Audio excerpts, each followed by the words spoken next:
நாம் எல்லாம் அப்படி முழங்கால் படியிடுவோம். கர்த்தர் நோக்கி பார்ப்போம். அந்த நாள்லையும் கூட 8வது மாதத்துடைய இந்த 2ஆம் தேதியிலே கடந்து வந்திருக்கிறோம். முதல் வாரம்.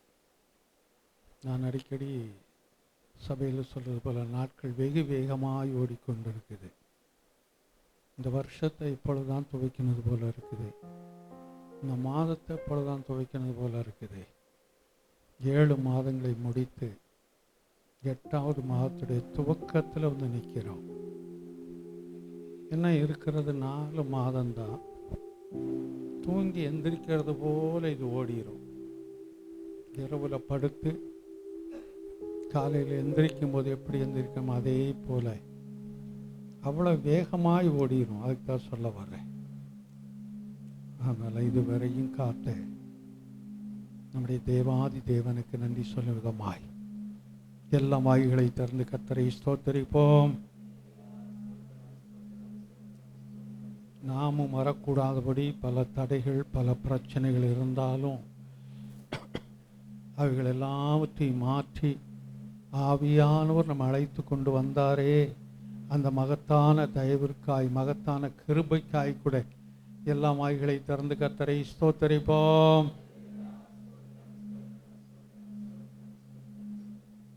தொடர்ந்து தூரத்திலும் சமீபத்திலிருந்து வரக்கூடியதான ஒவ்வொரு கர்த்தருடைய பிள்ளைகளையும் ஆவியானவர் தாமே வேகத்திலே அழைத்து கொண்டு வரும்படியாய் பாதுகாப்போடு கொண்டு வரும்படியாய் ஸ்தோத்தரிப்போம். வந்திருக்கிற நமக்கு தேவையான சரீரத்துக்குரிய நல்ல பலத்தையும் சுகத்தையும் ஆரோக்கியத்தையும் அதிகமாக்கும்படியாய் ஸ்தோத்தரிப்போம்.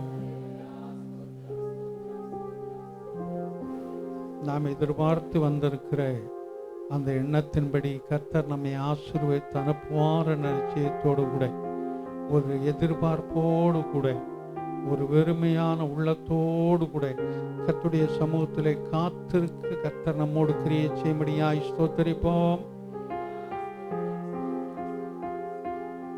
எங்களை நேசிக்கிறதான பரலோகத்தின் பிதாவே, இந்த நாளுக்காய் நன்றியோடு கூட ஸ்தோத்தரிக்கிறோம்.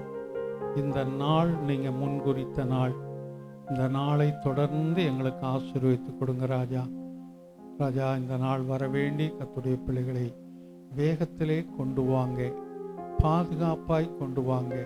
முன்னும் பின்னும் உடைய தூதர்களை வைக்கும்படியாய் கூட ஜெபிக்கிறோம். இந்த நாள் நாங்கள் வந்தது நல்லது என்று கண்டுகொள்ளும்படியான எல்லா கிருபையும் எங்களுக்கு கட்டளையிடுங்க. இந்த ஆராதனுடைய துவக்கம் முதல் முடிவு பரியந்தம் பரிசுத்த ஆவியானுடைய ஆளுகை இந்த இடத்துல இருக்கட்டும் ராஜா. இயற்கை சூழ்நிலைகள் சாதகமாய் இருக்கட்டும். ஒவ்வொருவரும் ஒவ்வொரு ரீதியில் பலவீனப்பட்டவர்கள் அந்த பலவீனங்களை மாற்றும்படியாய் கூட ஜெபிக்கிறோம். இந்த இடத்தை விட்டு அவர்கள் கடந்து போகும்போது ஒரு பலத்தோடு கடந்து போகும்படியாய், ஒரு சமாதானத்தோடு கடந்து போகும்படியாய், எதிர்பார்த்து வந்த காரியத்தை கர்த்தர் கொடுத்தார நிச்சயத்தோடு கடந்து போகும்படி உம்முடைய கரத்தில் நாங்கள் அர்ப்பணிக்கிறோம். முற்றிலும் பொறுப்படுத்திக் கொள்ளுங்க. இயேசுவின் நாமத்தில் பிதாவே, ஆமென். எல்லாம் உட்காருவோம். கர்த்தர் நல்லவர். சில பாடல்களை பாடி கடந்து போவோம்.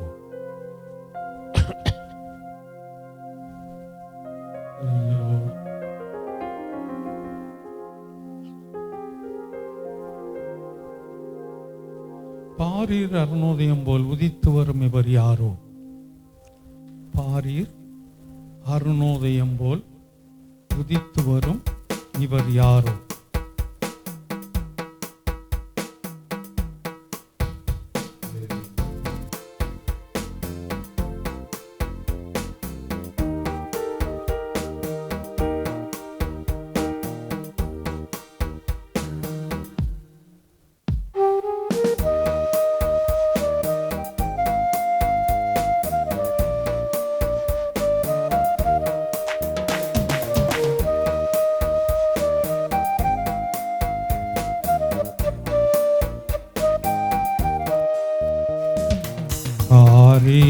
அருணோதயம் போல் உதித்து வரும் இவர் யாரோ? முகம் சூரியன் போல் சத்தம் பிள்ளை இரைச்சல் போலே முகம் சூரிய போல் பிரகாசோ பேரு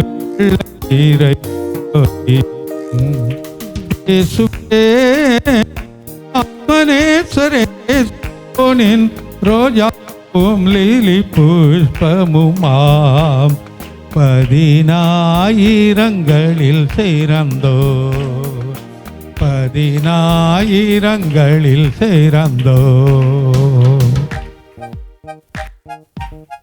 இது உன்னத பார்க்கக்கூடியதான் வசனங்களை அப்படியே பாடலா எழுத எடுத்து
சாரோனின்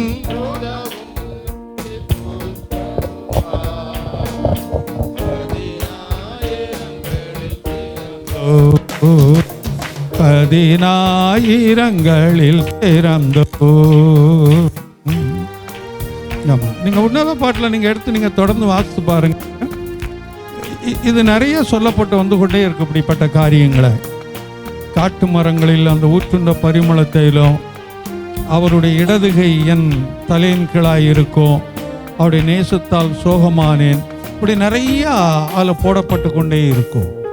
அதில் இருந்த பகுதிகளைத்தான் அப்படியே ஒரு பாடத்தில் சொல்லப்பட்டிருக்கிறது. அவரது கையன் தலை கீழ் வலக்கரத்தாலே தேற்றுகிறான். அவரிடது கையன் தலை கீழ் வலக்கரத்தாலே தேற்றுகிறார். அவர் நேசத்தால் சோகமானேன், மேல் பரந்த கொடி நேசமே. அவர் நேசத்தால் சோகமானேன், என் மேல் பரந்த கொடி நேசமே. இயேசுவே ஆத்மநேசரே, சாரோனின் ரோஜாவும் லீலி புஷ்பமுமா, 10000ங்களில் சிறந்தோ, 10000ங்களில் சிறந்தோ. என் பிரியமே ரூபதி என அழைத்தும் இன்ப சத்தம் கேட்டு அவர் பின்னே ஓடிடுவேன்.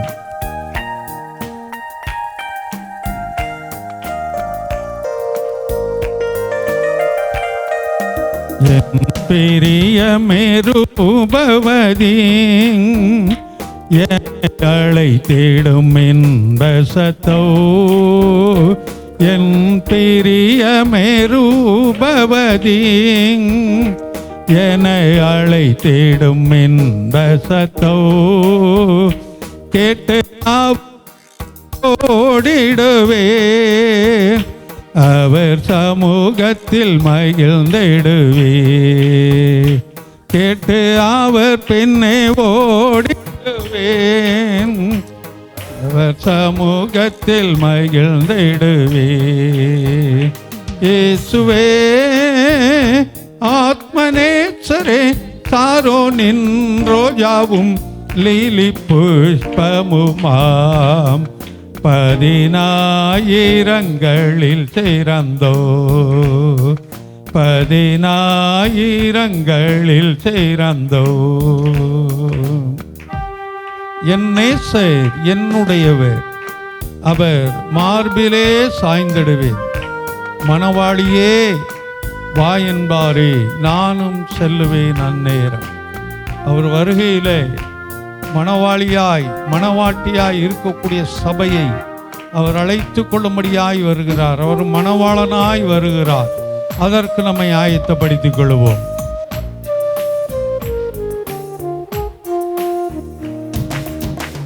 என் நேசர் என்னுடையவரே, அவர் மார்பினில் சாய்ந்திடுவே. என் நேசர் என்னுடையவரே, அவர் மார்பினில் சாய்ந்திடுவே.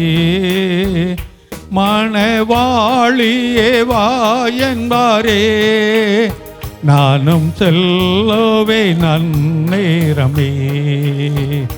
மணவாளியே வா என்பாரே, நானும் செல்லுவேன் நன்னேரமே.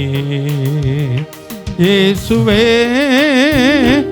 ஆத்மநேசரே, சாரோனின் ரோஜாவும் லீலி புஷ்பமுமா, 10,000ங்களில் சேர்ந்தோ, 10,000ங்கள் சேர்ந்தோ. நாம் மகிழ்ந்து துதித்திடுவோம். ஆட்டுக்குட்டியின் மனநாளிலே நம்ம வெளிப்படுத்தல் வரும்போது அதான் வாசிக்கிறோம். ஆட்டுக்குட்டியாரனுடைய அந்த திருமண நாள் வந்தது என்று சொல்லி, ஆட்டுக்குட்டியாகிய இயேசுவான ஒரு மணவாளனாய் வரப்போகிறார். சபையாகிய நீயும் நானும் மணவாட்டியாய் அதற்கு ஆயத்தமாய் இருக்க வேண்டுமாம்.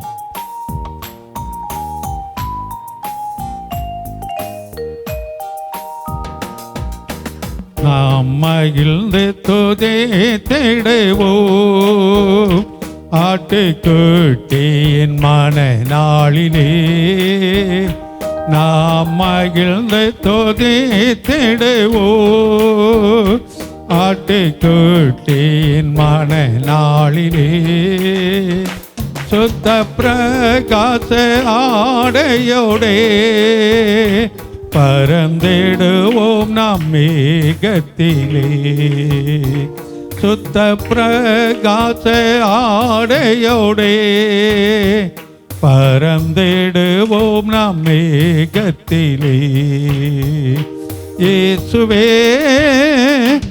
ஆத்மநேசரே, சாரோனின் ரோஜாவும் லீலி புஷ்பமுமாம், 10,000ங்களில் சேர்ந்தோ, 10,000ங்களில் சேர்ந்தோ.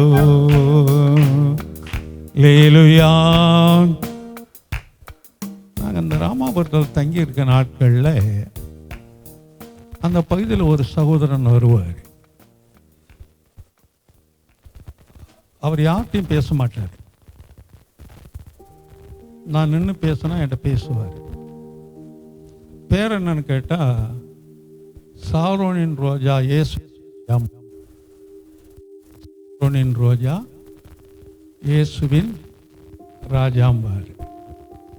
அவர் ஒரு மாதிரி மெண்டலானவர். அழுக்கு ட்ரெஸ்ஸுகளை போட்டிருப்பார்.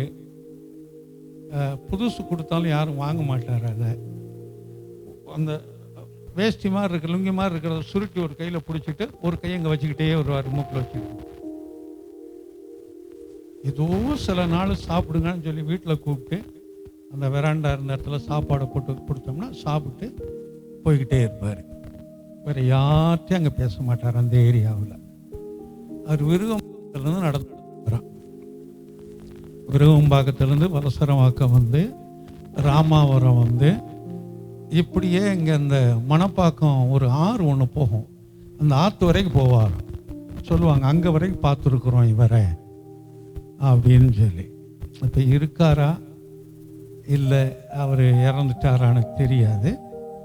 அவருக்கு இந்த பாட்டு பார்க்கும்போதெல்லாம் இந்த சாவரன் ரோஜாங்கிற தலைப்பு வரும்போதெல்லாம் அவருடைய ஞாபகம் வரும். ஆமாம், நமக்கு அவர் சாவரன் சொன்னாங்க. அவர் ஒரு சபையில் போய் ஞானஸ்நானம் எடுத்தவர், ஞானஸ்நானம் எடுத்தவர் அப்படின்னு சொல்லி சொன்னாங்க. அதுக்கப்புறம் அது என்னங்கிறது சூழ்நிலை தெரியல. ஆனால் அவர் நமக்கு சாரோனின் ஜாவாய் இருந்து கொண்டிருக்கிறார். அதை நம்ம சுவாசிப்போம். இன்னும் ஒரு பாடலை கூட நம்ம பாடி கடந்து போகலாம்.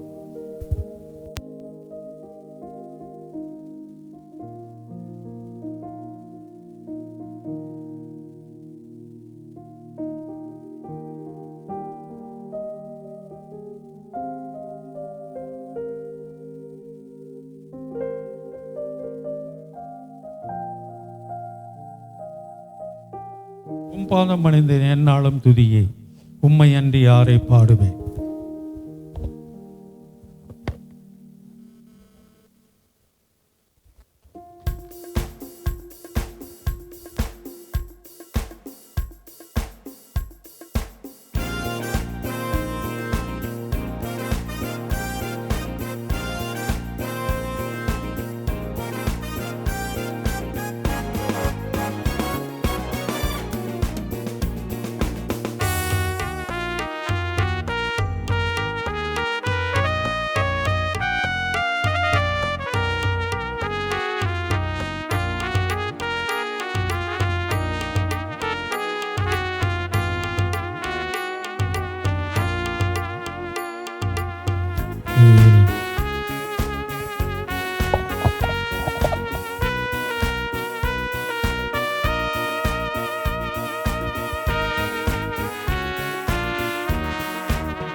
உம் பாதம் பணிந்தேன் எந்நாளும் துதியே, உம்மை அன்றி யாரை பாடுவேன்.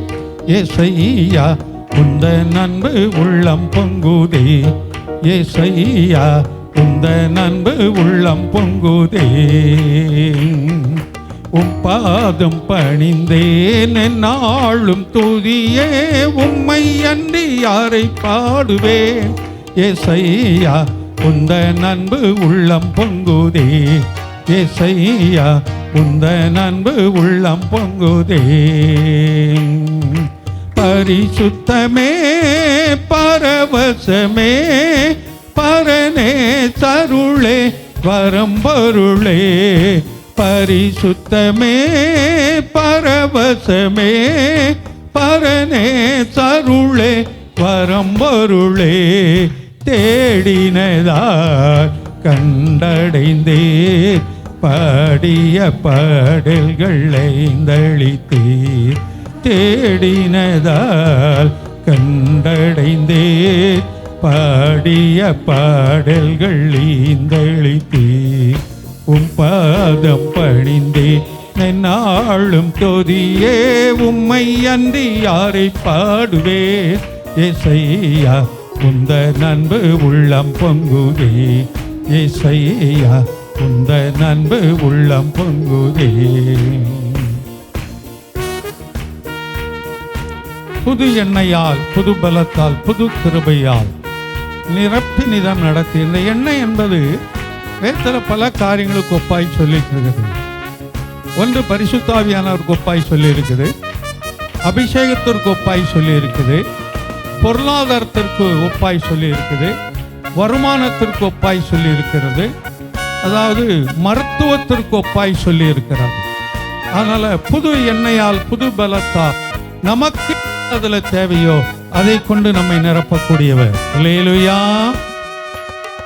புது எண்ணெயால் புது பலத்தால் புதிய கிருபை புது கவியால், புது எண்ணெயால் புது பலத்தால் புதிய கிருபை புது கவியால் நிரப்பினிதோ நடத்துகிறீர், நூதன சாலைமில் சேர்த்திடுவீர். நிரப்பினிதோ நடத்துகிறீர், நூதன சாலைமில் சேர்த்திடுவீர். உம் பாதம் பணிந்தேன் என்னாலும் துதியே, உம்மை அன்றி பாடுவேன் இசையா. இந்த நண்பு உள்ளம் பொங்குதே இசையா, இந்த நண்பு உள்ளம் பொங்குதே. நமக்கு ஏற்படக்கூடியதான எல்லா விதமான நெருக்கங்களையும் நாம் அவரை நோக்கி அழைக்கும் போது அவர் இறங்கி வந்து நமக்கு உதவி செய்யக்கூடியவராய் இருக்கிறார். அதை நம்ம மறந்து போக வேண்டாம். எந்த சூழ்நிலையானாலும் சரி, எந்த நிலைமைகளானாலும் சரி, அவரை நோக்கி பார்க்க கற்றுக்கொள்ளுவோம். அது நம்முடைய வாழ்க்கை நமக்கு மகிமையும் மேன்மையும் கொண்டு வரும். நெருக்கத்திலே உம்மை அழைத்தேன், நெருங்கி உதவி எனக்கு அளித்தேன். நெருக்கத்திலே உம்மை அழைத்தேன், நெருங்கே உதவி எனக்கு அளித்தேன். திசை கெட்டெங்கோ அலைந்திடாமல் தீவிரம் வந்தமை தாங்குகிறேன். திசை கெட்டெங்கோ அலைந்திடாமல் தீவிரம் வந்தம் தாங்குகிறேன். உம் பாதம் பணிந்தேன் என்னாலும் துதியே, உம்மை அன்றி யாரை பாடுவே இசையா. இந்த நண்பு உள்ளம் பொங்குதே இசையா, இந்த நண்பு உள்ளம் பொங்குதே. என் முன் செல்லும் சமூகம் எனக்கு அளிக்கும் இளைப்பாறுதல். உமது கோலும் உமது தடியும் என்னை தேற்றும். கோலும் தடியும் என்றால் என்ன என்று பலமுறை பார்த்திருக்கிறோம். அதனால் அவருடைய சமூகம் நமக்கு முன்னால் போக வேண்டும். அதையும் நாம் தொடர்ந்து வரக்கூடிய காரியங்களை நம்ம பார்க்கலாம். என் முன் செல்லும் சமூகோ எனக்கு அளிக்கோ இளைப்பாறுதல். என் முன் செல்லும் சமூகோ எனக்கு அளிக்கோ இளைப்பாறுதல். உமது கொலோ உம் தடியோ உண்மையா என்னை தேற்றிடுதே. உமது கொலோ உம் தடியும் உண்மையா என்னை தேற்றிடுதே. உம் பாதம் பணிந்தேன் என்னாலும் துதியே, உம்மை அன்றி யாரை பாடுவே இசையா. உந்த நண்பு உள்ளம் பொங்குதே இசையா, உந்த நண்பு உள்ளம் பொங்குதே. கனிசடி நீர் நிலைத்திருக்க கொடியாய் அடியேன் படர்ந்திலங்க. ஆமா, யோவான் 15ஆம் அதிகாரத்தை வீட்டில் போய் வாசிக்கங்க. அதில் வரும்போது இந்த செடி கொடியை குறித்து தான் அதில் சொல்லி இருக்கிறோம். அந்த செடியும் கொடியும் சுத்தப்படுத்துவதை குறித்து சொல்லி இருக்கிறோம். அது கனி கொடுக்கிறதை பற்றி குறித்து சொல்லியிருக்கோம். ஆனால் அது வீட்டில் போய் நீங்கள் 15ஆம் அதிகாரத்தில் யோவானை வாசித்துக் கொள்ளுங்க.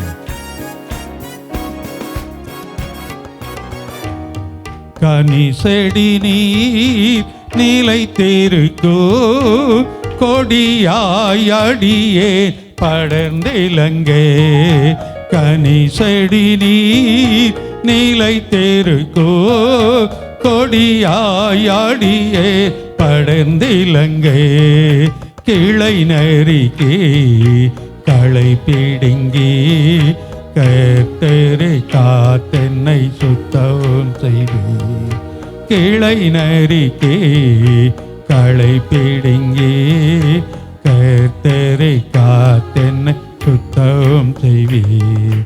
உம் பாதம் பணிந்து நென்னாளும் துதியே, உம்மை அன்றி யாரை பாடுவே இசையா. உந்த நண்பு உள்ளம் பொங்குதே இசையா, உந்த நண்பு உள்ளம் பொங்குதே. என் இதய தெய்வம் நீரே. நம்முடைய வார்த்தையில் அல்ல, நம்முடைய கைகளில் அல்ல, நம்முடைய இருதயத்தில் அவர் நமக்கு தெய்வமாய் இருக்க வேண்டுமா? ஆனால் என் இருதய தெய்வம் நீரே, எனது இறைவா, என் ஆருயிரே, நேசிக்கிறேன் இயேசுவை உம்மை. ஆமாம், அவரை உள்ளான இருதயத்திலிருந்து நேசிக்கும் போது, உள்ளான மனதிலிருந்து அவரை நாம் வழிபடும் போது அவர் நம்மை பொறுப்படுத்திக் கொள்ள போதுமானவராய் இருக்கிறார். அதை விசுவாசிப்போம்.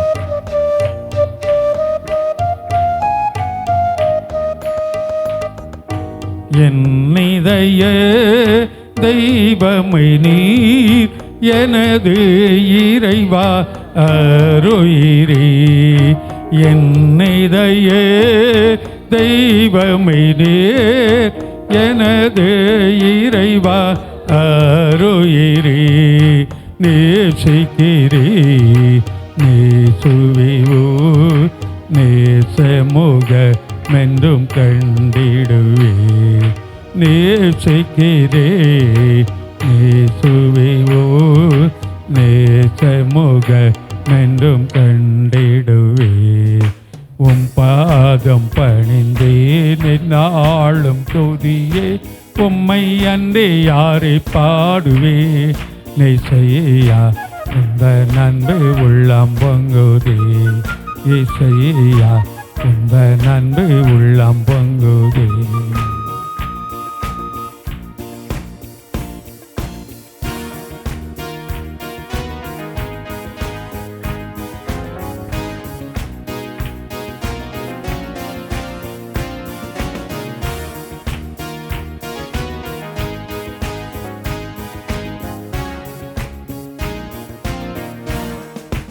சீருடனே பேருடனே சிறந்து ஜொலிக்கும் கொடுமுடியில், சீருடனே பேருடனே சிறந்து ஜொலிக்கும் கொடுமுடியில், சீக்கிரமாய் சேர்த்திடுவீர்.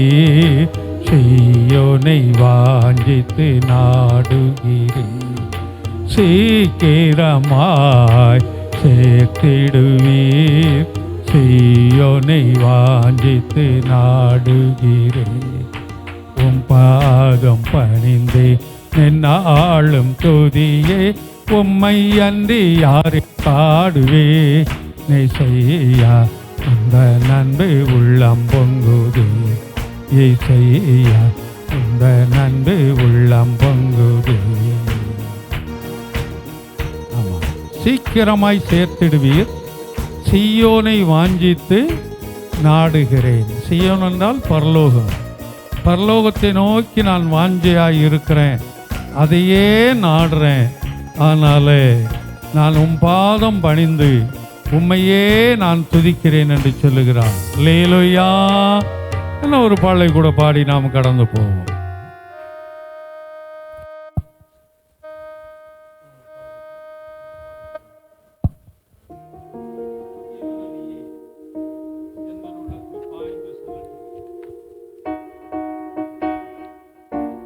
ஜீவநதியே எந்த உள்ளத்தில் பாய்ந்து செல்லட்டுமே.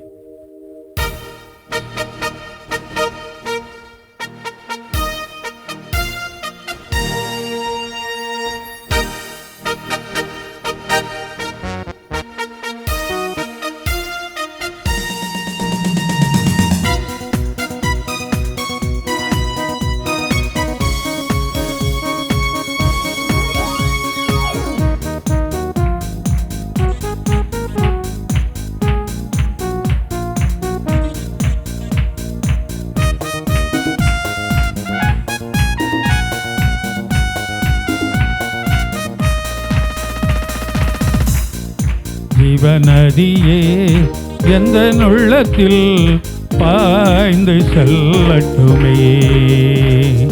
ஜீவநதியே எந்த உள்ளத்தில் பாய்ந்து செல்லட்டுமே. மாமிசத்தின் எண்ணங்கள் எல்லாம் என்னில் மறைந்து போகட்டுமே. அப்படித்தான் மறந்து நம்ம உட்கார்ந்து கொண்டு இருக்கிறோம். ஆவியானவர் தொடர்ந்து அதை நமக்கு கிரியை செய்யட்டும். சரீரத்தில் வர பலவீனங்கள், போராட்டங்கள், துக்கங்கள், கண்ணீர்கள் எல்லாவற்றையும் மறந்து அவருடைய சமூகத்தில் நாம் காத்திருக்கும் போது அவர் நமக்கு தேவையான ஆசீர்வாதங்களை கட்டவிழ்த்துட போதுமானவராய் இருக்கிறார். அதை விசுவாசத்தோடு கூட பாடுவோம். மாமிசத்தின் எண்ணங்கள் எல்லாம் என்னில் மறைந்து போகட்டுமே. மாமிசத்தின் எண்ணங்கள் எல்லாம் என்னில் மறைந்து போகட்டுமே. ஜீவநதியே எந்த உள்ளத்தில் பாய்ந்து செல்லட்டுமே. ஜீவநதியே எந்த உள்ளத்தில் பாய்ந்து செல்லட்டுமே. உலர்ந்த எலும்புகள் எல்லாம் இன்று உயிர் பற்றி எழ வேண்டுமே. எனவே அப்படித்தான் வாசிக்கிறோம். இந்த உலர்ந்து போன எலும்புகள் உயிர் என்று ஒரு கேள்வியை கேட்கிறார். அதுக்கு சொல்றார், நீ தீர்க்க தரிசன முறை இசைக்கல்ல. இந்த எலும்புகளை பார்த்து தீர்க்க தரிசன முறை, எலும்புகளை பார்த்து தீர்க்க தரிசனம் சொல்லும்போது காய்ந்து போன எலும்புகள் எல்லாம் அதன் சரீரத்திற்கு சரியாய் அதாவது சேர்ந்து, அதற்கு பின்னால் அது நரம்புகளும் சேர்ந்து உயிர் பற்றி எழும்பினது. நம்முடைய வாழ்க்கை எது உயிரற்ற நிலைமையில கிடக்கிறது போல இருக்குது, எது பலவீனத்தோடு கிடக்குது. நம்முடைய வேலைகளாக இருக்கலாம், படிப்பாக இருக்கலாம், தொழில்களாக இருக்கலாம், குடும்ப வாழ்க்கையாக இருக்கலாம், வருமானங்களாக இருக்கலாம், சமாதானமாக இருக்கலாம். எவைகளெல்லாம் இந்த போன நிலைமையில கிடக்கிறதோ அதிலெல்லாம் அவர் உயிர் எழும்ப செய்ய போதுமானவராய் இருக்கிறார். அதை விசுவாசிப்போம். உலர்ந்த எலும்புகள் எல்லாம் இன்று உயிர் பெற்று எழும்பட்டுமே. உலர்ந்த எலும்புகள் எல்லாம் இன்று உயிர் பெற்று எழும்பட்டுமே. ஜீவநதியே எந்த உள்ளத்தில் பாய்ந்து செல்லட்டுமே. ஜீவநதியே எந்த உள்ளத்தில் பாய்ந்து செல்லட்டுமே. உடைய சரீரத்தில் எது பலவீனமான பகுதியாய் இருக்கிறது அதையெல்லாம் இந்த நாள் அவர் பலப்படுத்தி அனுப்ப போதுமானவராய் இருக்கிறார். உன் ஆத்துமா பலவீனமாய் இருக்கிறதா, அந்த ஆத்துமாவை பலப்படுத்துவார்.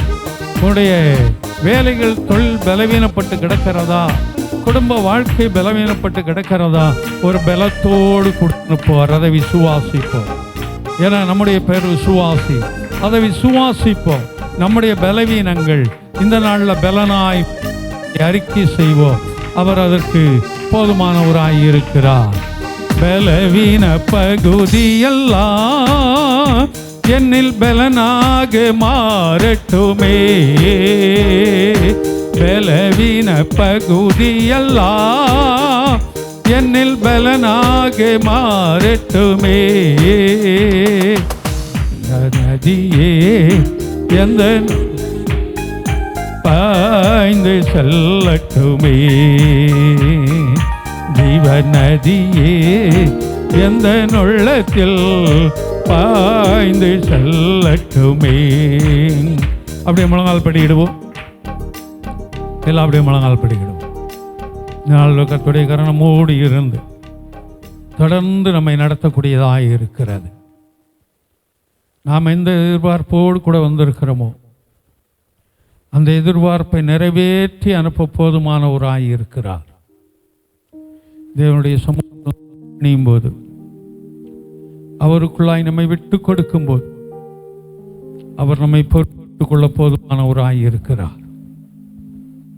எந்த விதத்திலெல்லாம் அவர் நம்மை தாங்க வேண்டுமோ, அவர் தப்புவிக்க வேண்டுமோ, நம்மை ஏந்த வேண்டுமோ, சுமக்க வேண்டுமோ, அந்த ரீதியிலெல்லாம் அவர் நம்மை சுமந்து கொண்டு வரக்கூடியவர்.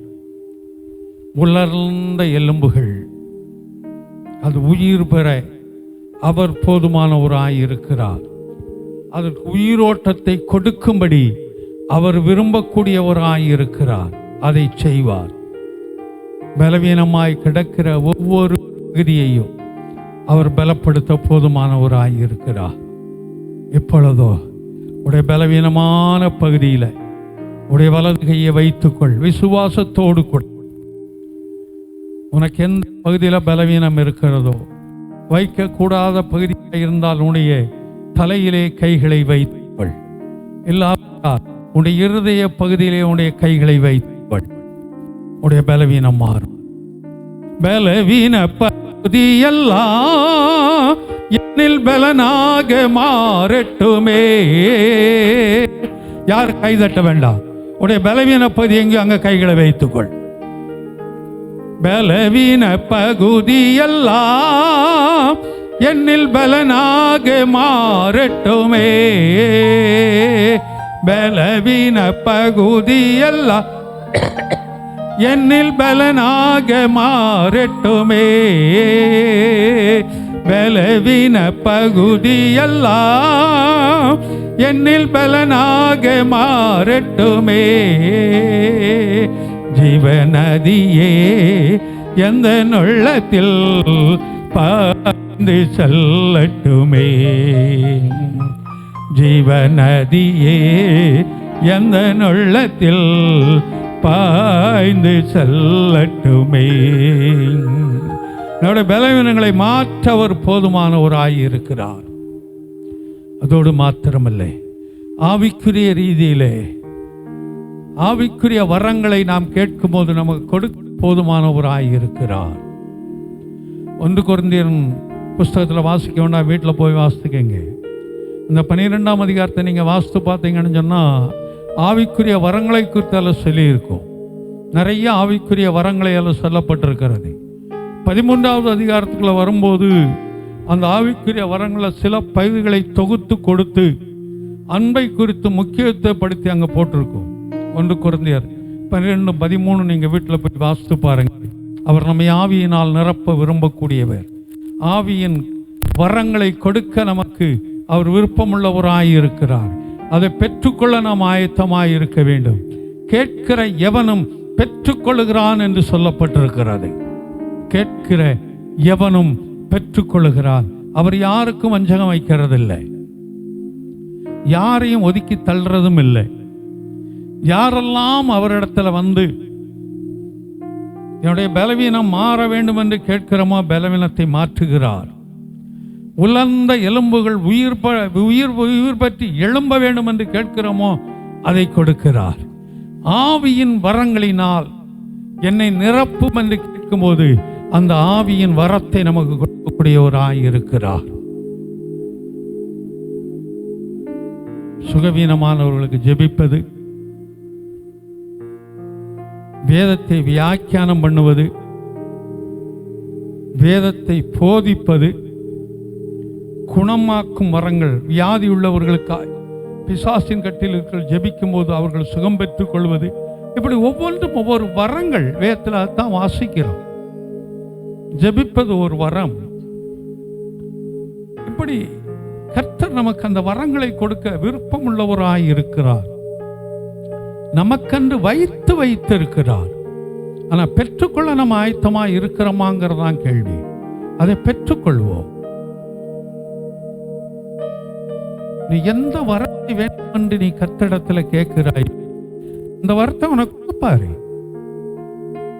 ஆனா நீ அதுக்கு தகுதியா இருக்கணும், அவ்வளவுதான். இன்று உங்களை பரிசுத்தப்படுத்திக் கொள்ளுங்கள், நாளைக்கு உங்கள் நடுவிலே நான் அற்புதங்களை செய்வேன் என்று சொன்னவர். நம்முடைய வாழ்க்கையில் அவர் அற்புதங்களை செய்ய இந்த வரங்கள் நமக்கு தேவை. ஊழியக்காரர்களுக்கு மாத்திரமல்ல, சிலர் போடுவாங்க வரம்பற்ற ஊழியர்கள் சொல்லி. அப்ப மற்ற ஊழியர்கள் என்ன? வரம்பற்ற ஊழியர்கள் அல்ல. கேட்கிற யாரும் பெற்றுக்கொள்கிறான். கேட்கிற எல்லாருக்கும் கர்த்தர் அதை கொடுக்கிறார். உனக்கும் கொடுக்கிறார், எனக்கும் கொடுக்கிறார். கேட்போம். நீ இந்த நாளில் எந்த வரத்தை பெற்றுக்கொள்ள வேண்டும் என்று விரும்புகிறாயோ அதை நீ கேள். இல்ல வீட்டில் அந்த கொரிந்தியரை வாசித்து பார், 12-13. எந்த அந்த வரத்தை நீ பெற்றுக்கொள்ள வேண்டும் என்று விரும்புகிறாயோ, தேவனுடைய சமூகத்தில் நீ கேள், உனக்கு கொடுப்பார். அவர் ஒருவரையும் அவர் வெறுமனே அனுப்புறதில்லை. இந்த நாள்லையும் கூட இந்த ஆவிக்குரிய வரத்தை கொண்டு நம்மை நிரப்புவார் என்ற நிச்சயத்தோடு கூட எல்லாம் வாய்களை திறந்து கர்த்தரை ஸ்தோத்திரிப்பார். வந்த நம்மை அவர் வெறுமையாய் அனுப்ப போறதில்லை, வெறுமையாய் அனுப்பக்கூடியவரும் அல்ல.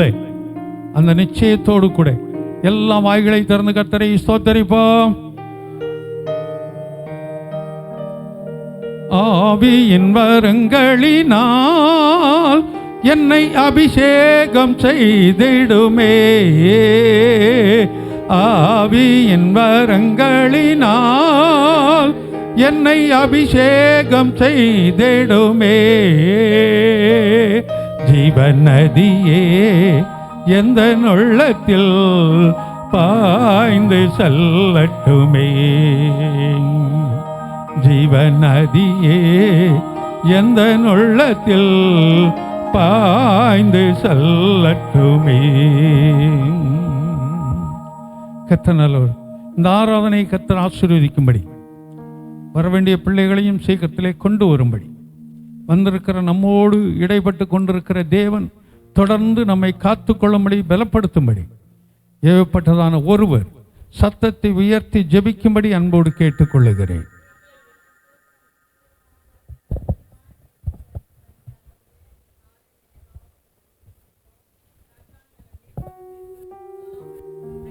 ஆண்டவரே, இதோ இந்த பரிசுத்த ஓய்வு நாளில் கூட கர்த்தாவே, நாங்கள் உம்மை துதிக்க, உம்மை மகிமைப்படுத்த, உமக்கு நன்றி செலுத்த கூடி வந்திருக்கிறோம் ராஜா.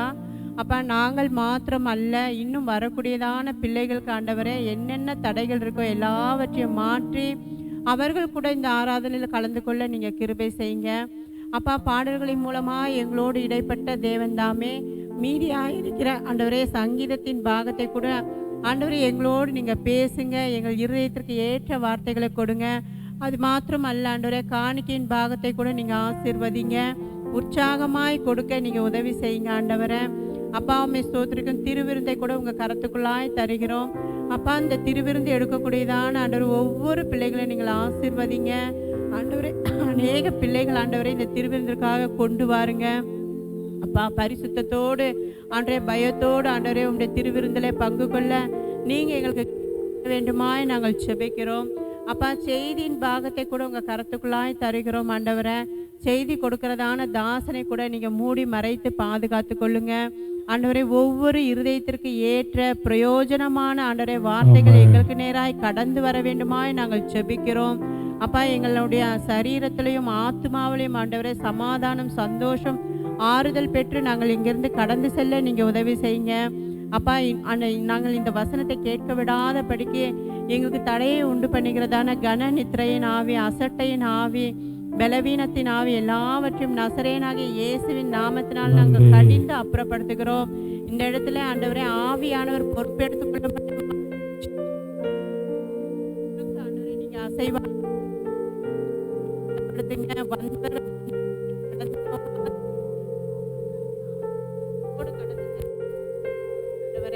இந்த சிறிய ஜெபத்தை இயேசுவின் மூலம் ஜெபிக்கிறவங்க நல்ல பிதாவே, ஆமென்.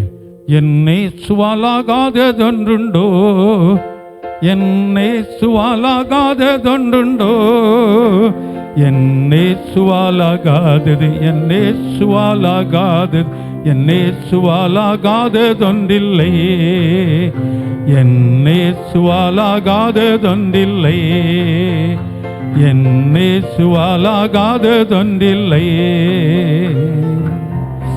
என் இயேசுவால் ஆகாததொன்றுண்டோ? என் இயேசுவால் ஆகாதது ஒன்றுமில்லை, எல்லாம் அவரால் ஆகும். அந்த விசுவாசத்தோட எல்லா வாய்களை திறந்து கர்த்தரை ஸ்தோத்தரிப்போம்.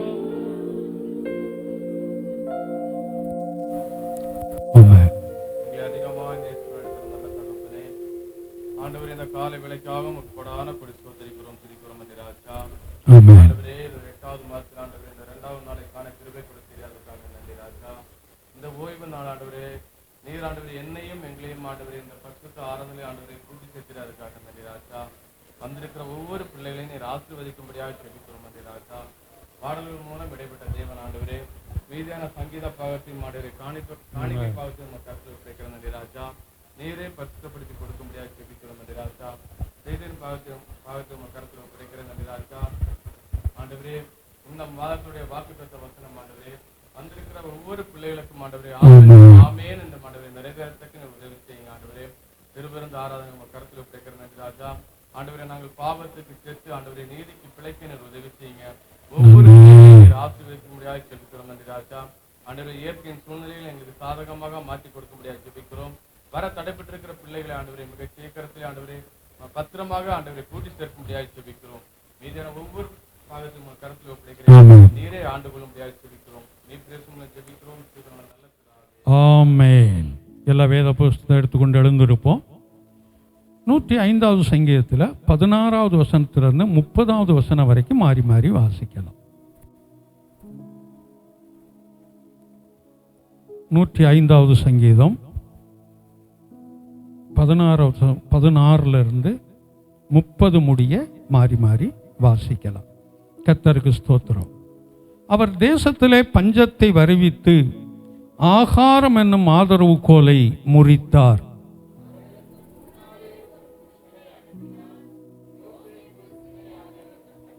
அவன் கால்களை விலங்கு போட்டு ஒடுக்கினார்கள்.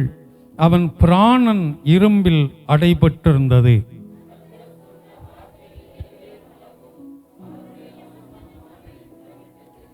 ராஜா ஆள் அனுப்பி அவனை கட்டவிழ்க்க சொன்னான்.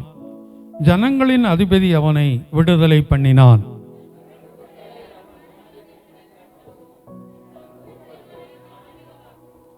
அவனை தன் வீட்டிற்கு ஆண்டவனும் தன் ஆஸ்திக்கெல்லாம் அதிபதியும் ஆக்கினான்.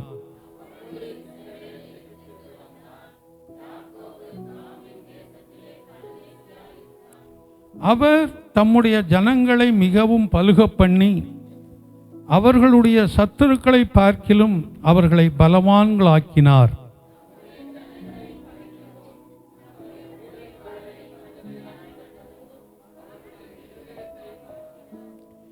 தம்முடைய தாசனாகிய மோசேயையும் தாம் தெரிந்து கொண்ட ஆரோனையும் அனுப்பினார்.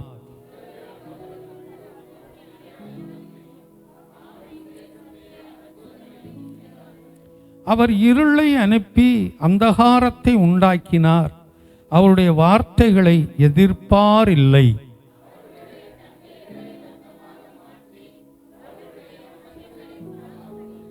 சேர்ந்து வாசிக்கலாம். அவருடைய தேசம் தவளைகளை திரளாய் பிறப்பித்தது. அவருடைய ராஜாக்களின் அறைகளிலும் அவைகள் வந்தது. அப்படியே உட்காருவோம்.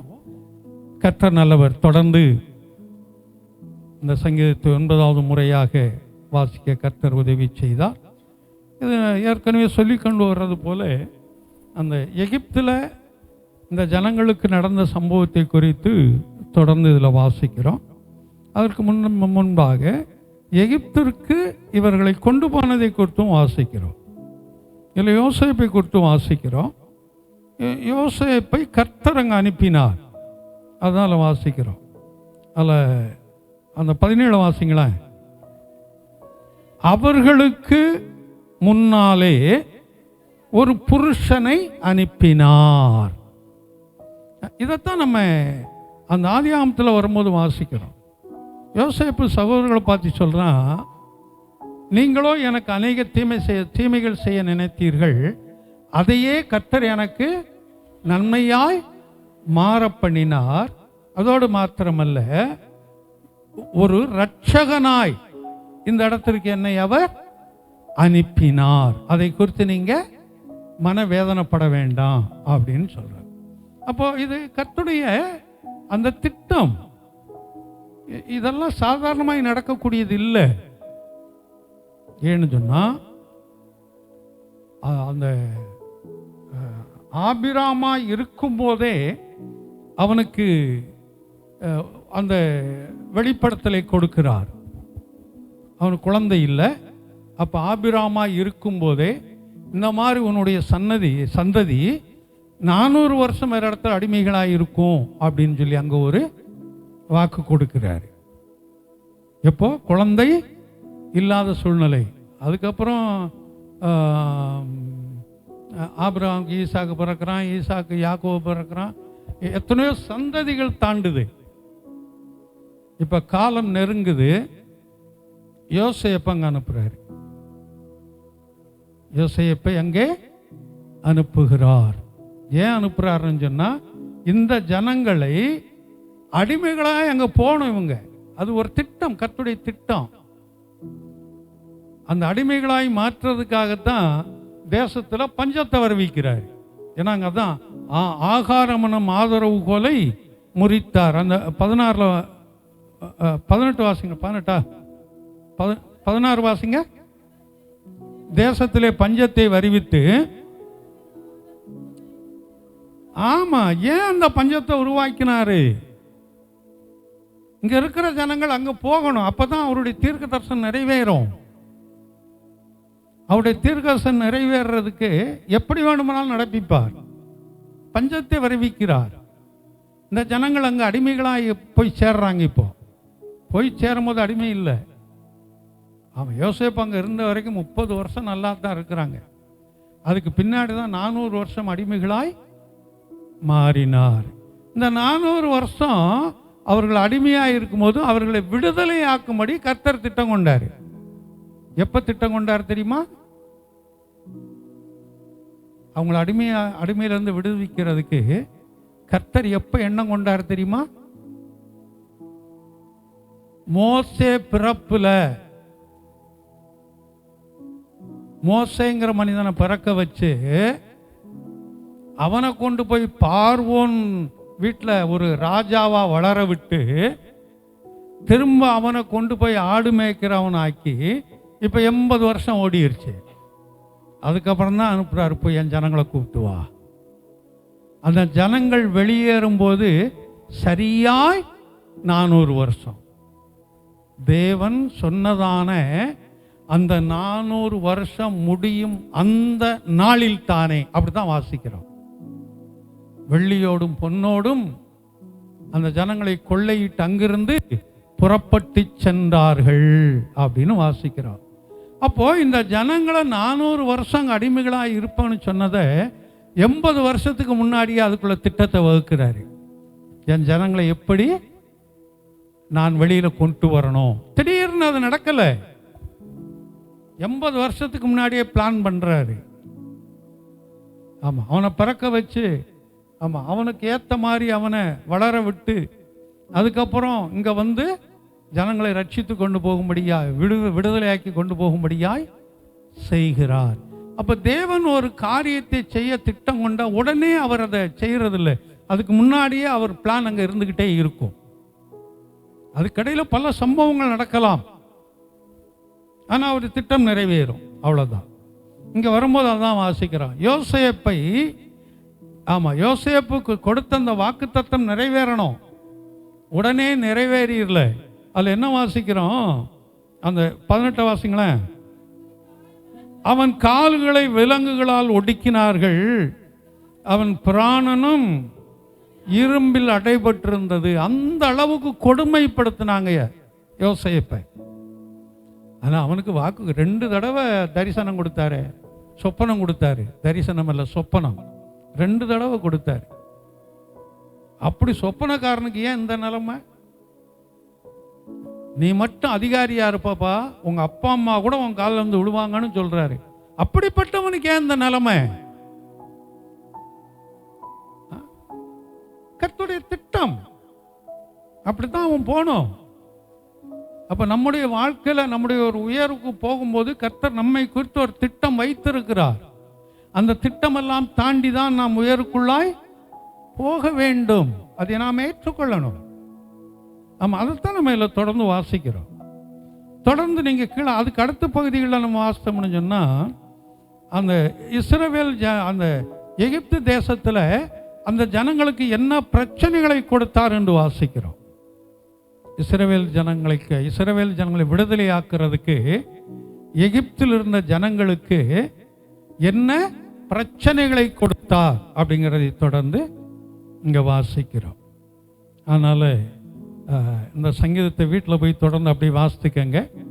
ஒன்று, கர்த்தர் நம்மை உயர்வுக்குள்ளாய் கொண்டு போக விரும்பக்கூடியவர். ஆனால் அந்த உயர்வுக்குள்ளாய் போகும்போது அதற்கு முன்னால் சில பிரச்சனைகளை நாம் சந்தித்துத்தான் ஆக வேண்டும். ஏன்னு சொன்னா, இந்த தங்கம் தங்கமா மாறுறதுக்கு இல்ல அது பயன்பாட்டுக்கு கொண்டு வர்றதுக்கு அது என்னவாகணும்?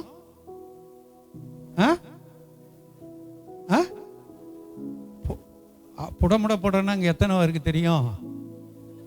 எல்லாருக்கும் தெரிகிற மாதிரி சொல்லணும். அதை அடிக்கணும், நெருப்புல போட்டு அடிக்கணும்.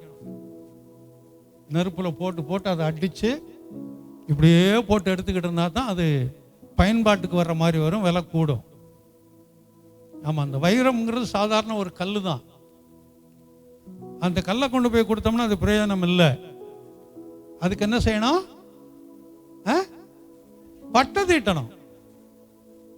அது எத்தனை சைஸ் வேணும் அப்படிங்கிற அதுக்கு ஒரு கணக்கு வச்சிருப்பாங்க. அப்படித்தான் தானே இருக்குது.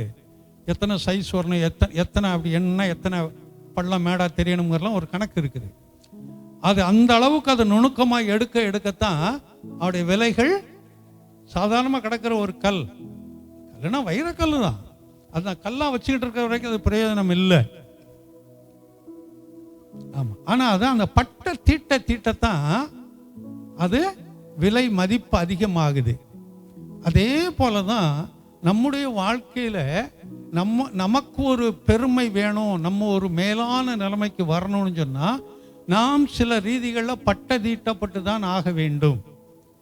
சில ரீதியில் நெருப்பில் போட்டு அடிபட்டும் உதப்பட்டும் தான் வரணும். அப்போ தான் அந்த மேலான நிலைமைகள் நமக்கென்று வைக்கப்பட்டிருக்கிறது. அதைத்தான் இந்த சங்கீதம் சொல்லுது. அதனால் கர்த்தர் இந்த சங்கீதத்தை ஆசீர்வதிக்கட்டும். கர்த்தர் நல்லவர். தொடர்ந்து வழக்கம் போல அந்த அறிவிப்புகள் புதன்கிழமையும் வெள்ளிக்கிழமையும் வழக்கம் போல சபையில் அந்த ஜெபம் இருக்கும். வரக்கூடியவர்கள் அதில் கலந்து கொள்ளுங்கள். அது விசேஷித்த ரீதியில் வியாதி உள்ளவர்களுக்கும் பிரச்சனை உள்ளவர்களுக்கும் நம்முடைய கர்த்தருடைய பிள்ளைகளுக்கு மாத்திரமல்ல மற்ற வெளியில் இருக்கிற அநேக ஜனங்களுக்காயும் ஜெபிக்கிறோம். அதில் கலந்து கொள்ளும்படி அன்போடு கூட கேட்டுக்கொள்ளுகிறேன். இந்த நாளில் கூடப்பாக்கத்தில் அந்த தம்பி விசால் சாலமனுக்காக ஜெபித்திருப்பீர்கள். அது சொல்லும் போது தான் ஞாபகம் வருது. ஆமாம், ஜெபிக்காதவர்கள் ஜெபித்து கொள்ளுங்க. அந்த மகனுடைய பிறந்த நாள். ஏன்னா போன வாரமே சொன்னேன், நமக்கு நேற்று உள்ளதே இன்னைக்கு ஞாபகம் இல்லை, இன்னைக்கு உள்ளது நாளைக்கு எங்கே ஞாபகம் இருக்கும். அதனால் வைத்துக்கொள்ளுங்க. கர்த்தர் நல்லவர். நாளை தினத்தில் தம்பி ஜானுடைய வீட்டு ஜெபம் இருக்கும். நாளை தினத்தில் அதற்காக கூட ஜெபித்து கொள்ளுங்கள். தொடர்ந்து பலவீனமானவர்கள் நமக்கு தெரியும். இந்த பலவீனமானவர்களுக்காக ஜெபித்து கொள்ளுங்கள். தம்பி விக்கிக்காய் ஜெபித்து கொள்ளுங்கள். அந்த மருத்துவமனையில் சேர்த்துருக்குறாங்க. ஆமாம், அந்த கல்லீரல் கொஞ்சம் டேமேஜாக இருக்குதான் அப்படின்னு சொல்லியிருக்காங்களாம் டாக்டருங்க. கல்லீரல் டேமேஜ் ஆகும். யாருக்கு தெரியுமா?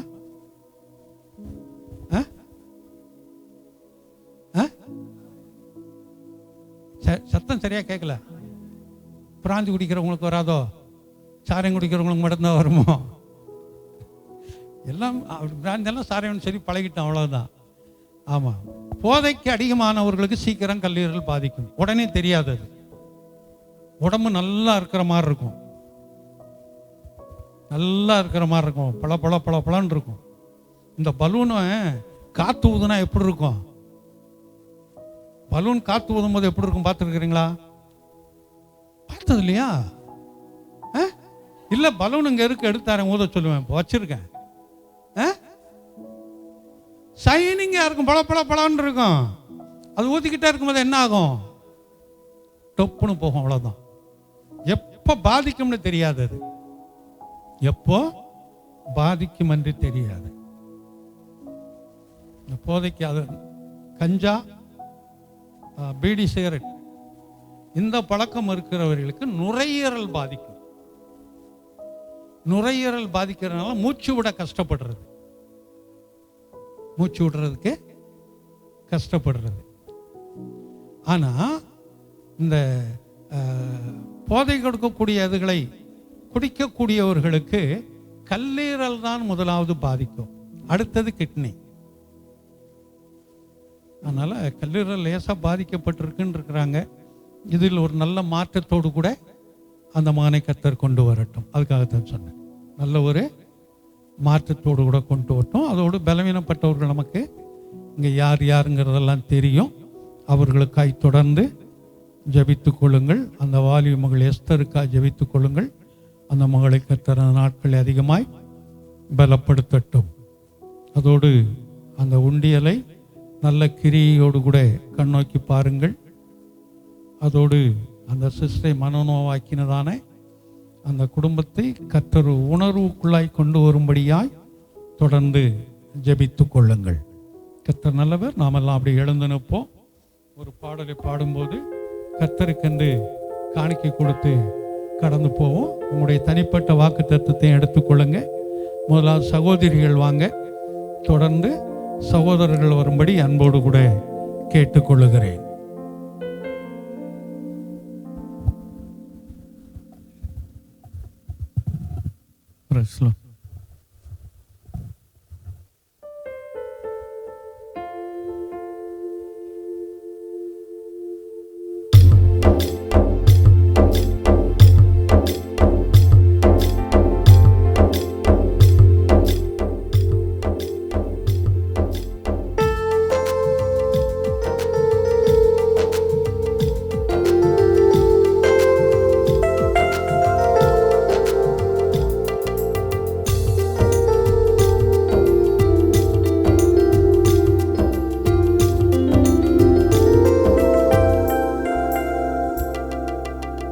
நினையாத நேரம் வந்திடுவார், நேசரின் வருகை சமீபமே.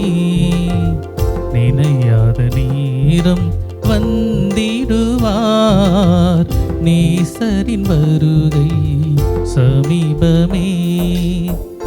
காரிருள் நேரமோ கடுங்குளிர் வேலையோ கண்ணிமை பொழுதினில் வந்திடுவார், நினையாத நேரம் வந்திடுவார், நேசரின் வருகை சமீபமே. நினையாத நேரம் வந்திடுவார்.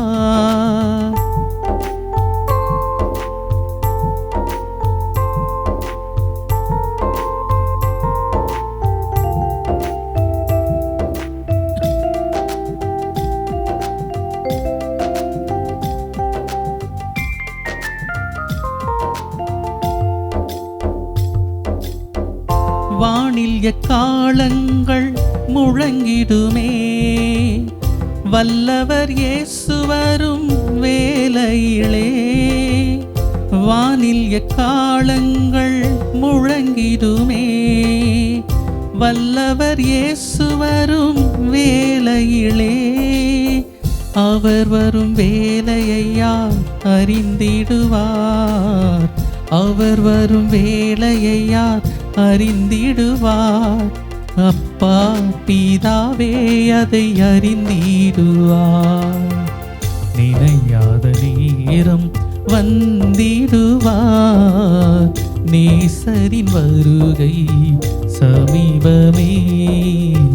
நினையாத நேரம் வந்திடுவார்.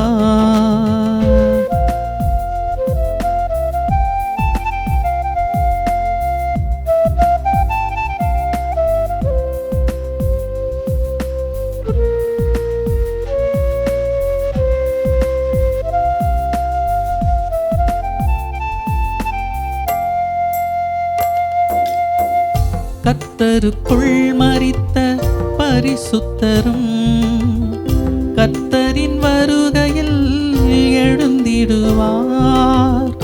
கர்த்தருக்குள் மரித்த பரிசுத்தரும் கர்த்தரின் வருகையில் எழுந்திடுவார். உயிரோடு வாழ்ந்திடும் நாமெல்லாம், உயிரோடு வாழ்ந்திடும் நாமெல்லாம் அவரோடு மறுரூபமாகிடுவோம்.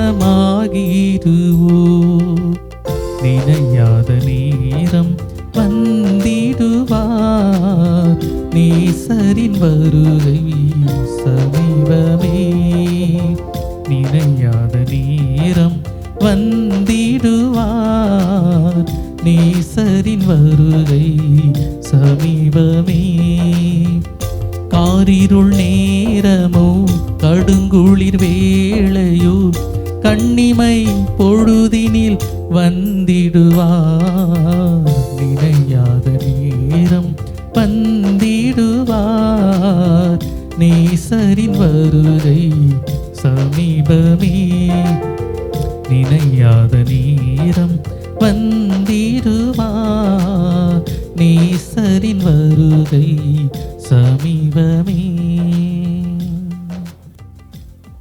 இந்த காணிக்கையில் கர்த்தருடைய கரம் இருந்து அதிகமாய் நம்மை ஆசீர்வதிக்கும்படி இதனுடைய பிரதிபலனை நாம் பெற்றுக்கொள்ள கர்த்தர் நமக்கு கிருபை செய்யும்படி நம்முடைய படிப்பில், குடும்பத்தில், வேலைகளில், தொழிலில் எல்லாவற்றிலும் என்னுடைய ஆசீர்வாதங்களை நாம் சுதந்திரித்துக் கொள்ளும்படி, அதோடு வரக்கூடிய கர்த்தருடைய வார்த்தையை நமக்கு ஆசீர்வதிக்கும்படி ஏவப்பட்டதான ஒருவர் சத்தத்தை உயர்த்தி ஜெபிக்கும்படி அன்போடு கேட்டுக்கொள்ளுகிறேன். கூட கத்தாவே என்னை எங்களையும் கூட்டி வந்து சேர்த்த கிருப தயவுக்காக நன்றி ஏசப்பா. போன மாதம் முழுவதும் ஆண்டவர் தயவுள்ள காரம் எங்களோட கூட இருந்ததுக்காக நன்றி ஏசப்பா. இந்த மாதத்துல கூட கத்தாவே ராஜா 2ஆம் தேதி 8வது மாதத்துல கத்தாவே உன்னுடைய கிருபை எங்களோட இருக்குதே, அதுக்காக நன்றி ஏசப்பா. இந்த நாள்ல கூட கத்தாவே ராஜா அந்த காணிக்க பகுதியை கூட என் தேவன் ஆசீர்வதித்து கொடுங்கப்பா. கொடுக்கிற ஒவ்வொரு பிள்ளைகளோடு கூட கர்த்தர் பன்மடங்கு கொடுக்க முடியாது ஜெபிக்கிற ஆண்டவரே. எல்லா ரீதியிலையும் ஆண்டவரே வாழ்விய பிள்ளைகளையும் ஆண்டவரே நீங்க தாமே பாதுகாத்து கொள்ள முடியாது ஜெபிக்கிற ராஜா. ஆண்டவரே அவங்களை சுத்திகரித்து பரிசுத்தப்படுத்தி ஆண்டவர் தாமே பாதுகாக்க முடியாது கூட ஜெபிக்கிறோம் ஆண்டவரே. நாள் ஆண்டவரே அப்பா வேத வசனத்தை ஆண்டவரே தேவ மகன் மூலமா ஆண்டவரே நீர் கொடுங்க ஆண்டவரே ராஜா. இந்த மாதத்தோடைய வாக்குத்தத்த வசனம் ஆண்டவரே எங்கள் உள்ளத்தில் ஆண்டவரை நாங்கள் அதை பதித்து வைக்க முடியாது ஆண்டவர். அதுக்கு ஏற்ற வார்த்தைகளை நீர் எங்களுக்கு கொடுக்க முடியாது கூட ஜெபிக்கிறோம் ஆண்டவரே. வந்த ஒவ்வொருவருக்கும் ஆண்டவரே நீர் ஆண்டவரே தந்த ஆசீர்வதிங்கப்பா ஆண்டவரே. அப்பா அந்த திருவிருது ஆராதனைக்கு ஆண்டவர் ராஜா பலவீனத்தோட வந்த பிள்ளைகள் ஆண்டவரே ராஜா நீர் பலப்படுத்தி தகுதிப்படுத்தி ஆண்டவரே அப்பா அவனுடைய கிருபையால ஆண்டவரே ராஜா எங்களை மூடி மறைத்து நீங்க வெளிப்படுத்தி ஆண்டவரே இந்த திருவிருந்து பந்தில நாங்கள் கலந்து கொள்ள எங்களுக்கு உதவி செய்ய முடியாது ஜெபிக்கிறேன். நீரே பெரியவர், பெரிய காரியம் செய்யுங்க. இயேசுவின் நாமத்தினால வேண்டிக் கொள்கிறோம் எங்கள் ஜீவனுள்ள நல்ல பிதாவே. ஆமென். எல்லாம் அப்படியே உட்காருவோம். கர்த்தர் நல்லவர். இந்த நாளிலே வந்து கலந்து கொண்டு உங்கள் ஒவ்வொருவரையும் கிறிஸ்து இயேசு நாமத்தினாலே வாழ்த்தி ஆசீர்வதிக்கிறேன். கர்த்தர் தாமே உங்களை ஆசீர்வதிப்பாராக. அதோடு இந்த வலைதளத்திலே பார்க்க போகிற உங்களையும் கூட இந்த 8வது மாதத்திலே விசேஷத்திலே ஆசீர்வதிக்கிறேன். இந்த ஆசீர்வாதத்திற்கு உங்களையும் கர்த்தர் பங்காளிகளாய் மாற்றிக்கொள்வாராக. கர்த்தர் நல்லவர். நாம் தொடர்ந்து இந்த மாதத்துக்குரிய வாக்குத்தத்த வசனத்தை வாசிப்போம். யாத்திராங்க புஸ்தகத்தை திருப்பிக் கொள்வோம். 33ஆம் அதிகாரத்தில் 17வது வசனத்தை வாசிப்போம். அப்பொழுது கர்த்தர் மோசேயை நோக்கி, நீ சொன்ன இந்த வார்த்தையின்படியே செய்வேன், என் கண்களில் உனக்கு கிருபை கிடைத்தது, உன்னை பெயர் சொல்லி அழைத்து அறிந்திருக்கிறேன் என்றார். அல்லேலூயா. இந்த மாதத்திற்குரிய வாக்குத்தத்தம் என் கண்களில் உனக்கு கிருபை கிடைத்தது. ஏன்னா இதில் அடுத்த பகுதியும் இருக்குது. பெயர் சொல்லி அழைத்தது இருக்குது, அறிந்தது இருக்குது இல்லையா? ஆமாம், நீ சொன்ன வார்த்தையின்படியே செய்வேன். நாம் என்ன சொல்லுகிறோமோ அதன்படி செய்யக்கூடியவராய் அவர் இருக்கிறார். இப்படி நிறைய காரியங்கள் இதில் இருந்தாலும் இந்த மாதத்திற்குரியது என் கண்களில் உனக்கு கிருபை கிடைத்தது. நிறைய இடங்கள்ல வரும்போது இந்த கிருபை கிடைத்தது குறித்து நம்ம வாசிக்கிறோம் வேதத்தில். இதை சுருக்கமாக இதனுடைய அவுட்லைன் சொல்லிட்டு அதுக்கப்புறம் நான் கடந்து போகிறேன். இஸ்ரவேல் ஜனங்களை நான் அழித்து விடுகிறேன்னு சொல்லி மோசேட்ட சொல்கிறாரு. அவங்க வணங்கா கழுத்துள்ள ஜனங்கப்பா, என்ன சொன்னாலும் திரும்ப திரும்ப அதவே பண்ணிக்கிட்டு இருக்கிறாங்க, செவி கொடுக்க மாட்டேன்றாங்க, அதனால் இவங்களை நான் அழிக்க போகிறேன் அப்படிங்கிறாரு. அதுக்கு அவன் சொல்கிறான், ஆண்டவரே அவங்கள அழிக்க வேண்டாம் அப்படின்னு சொல்லிட்டு உம்முடைய கண்களில் எனக்கு தயவு கிடைக்கணும் அப்படின்னு சொல்லி அவன் ஜெபம் பண்ணுறான். அதோடு நீங்கள் எங்கே போகணும்னு சொல்ல, எப்படி போகணும்னு சொல்லலைங்கிறதெல்லாம் நம்ம தொடர்ந்து அங்கே வாசிக்கிறோம். இங்கே ஒரு சிநேகிதனோடு, அதாவது ஒரு நண்பனோடு பேசுவது போல மோசையோடு தேவன் பேசினார்னு வாசிக்கிறோம். ஒரு நண்பனோடு பேசுறது போல பேசினார். அப்போ சொல்லும்போது, சரி இப்போ என்ன செய்யணும், புறப்பட்டு போ அப்படிங்கிறாரு. அதுக்கு சொல்கிறேன், நீங்கள் வாங்கய்யா, நீங்கள் வரலன்னா நாங்கள் இந்த இடத்த விட்டு போக மாட்டோம். நீங்கள் வரலன்னு சொன்னால் நாங்கள் போக மாட்டோம் அப்படின்னு சொல்லிட்டு, அதில் தான் அந்த 14வது வசனத்தை வாசிக்கிறோம். அதை வாசிங்க.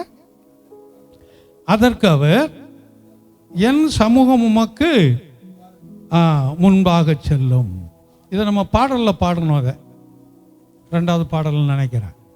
என் சமூகம் உனக்கு முன்பாக செல்லும் அப்படின்னு சொல்கிறான். அதுக்கப்புறம் தான் சந்தோஷமாக வாங்க போகலான்னு சொல்லி இஸ்ரவேல் ஜனங்களை கூட்டிக் கொண்டு அவர்கள் கடந்து போகிறார்கள்னு சொல்லி வாசிக்கிறோம். அப்போ இஸ்ரவேல் ஜனங்களை அவர் வழி நடத்தி கொண்டு வந்தார். இதெல்லாம் நம்ம இதில் வாசிக்கிறோம். இந்த ஆசரிப்பு கூடாரம் என்பது இந்த இடத்துல தான் முதலாவது பேர் வருது. அதற்கு முன்னாடி இருந்தது ஒரு கூடாரம் இருந்துச்சு, அவ்வளோதான். அது வேணா அந்த 7வது வசனத்தை வாசிங்களேன். மோசே கூடாரத்தை பெயர்த்து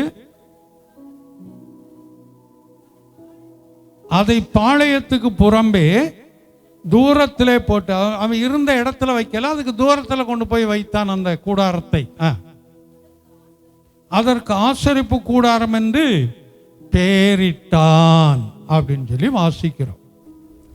இப்போ இதுக்கு பின்னாடி தான் ஆசரிப்பு கூடாரத்தில் எப்படி செய்யணும், ஆசரிப்பு கூடாரத்தை என்ன செய்யணும், இதெல்லாம் நம்ம தொடர்ந்து வாசிக்கிறோம். அப்போ ஆசரிப்பு கூடாரத்தில் தேவனுடைய மகிமை எப்பொழுது எழும்புமோ அப்பொழுது அங்கே இருக்கிற ஜனங்கள் புறப்படுவார்கள். எப்பொழுது ஆசரிப்பு கூடாரத்துக்கு நேராக அந்த தேவ மகிமை இறங்குமோ அங்கே அவங்க கூடாரத்தை போடுவாங்க, தங்கியிருப்பாங்க. அது அப்படியே போய்கிட்டே இருக்கு. அதெல்லாம் வேறு. அப்போ இந்த இடத்துல வரும்போது அவன் ஜெபித்தது போலவே, அதனால தான் இங்கே சொல்கிறாரு அந்த 17வது வசனத்தில், நீ சொன்ன இந்த வார்த்தையின்படியே செய்வேன், உம்முடைய கண்களில் எனக்கு கிருபை கிடைக்க வேண்டும் என்று ஜெபம் பண்றான். அதன்படியே அங்க என்ன செய்தார், அதன்படியே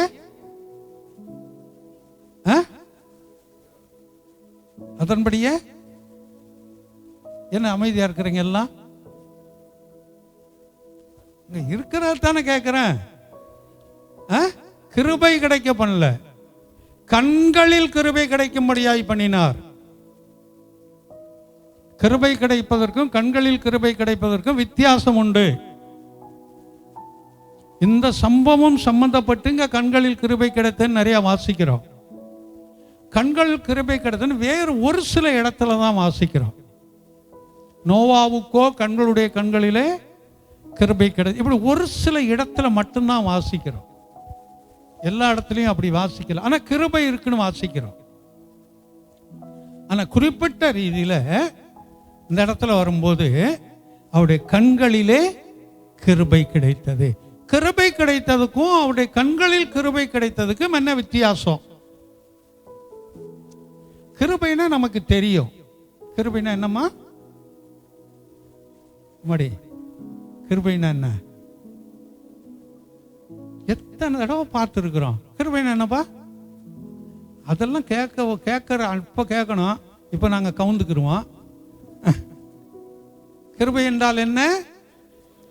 பிரதிபலனை எதிர்பாராதபடி செய்யக்கூடிய ஒரு உதவிக்கு பெயர் தான் கிருபை. வழியில் ஒரு பிச்சைக்காரனை பார்க்குறோம். அவனுக்கு 1 ரூபாயோ 2 ரூபாயோ 5 ரூபாயோ 10 ரூபாயோ ஏதோ ஒன்று கொடுக்குறீங்க. அவன் என்னைக்கு திரும்ப கொடுப்பான்னு நினச்சி கொடுக்குறீங்க?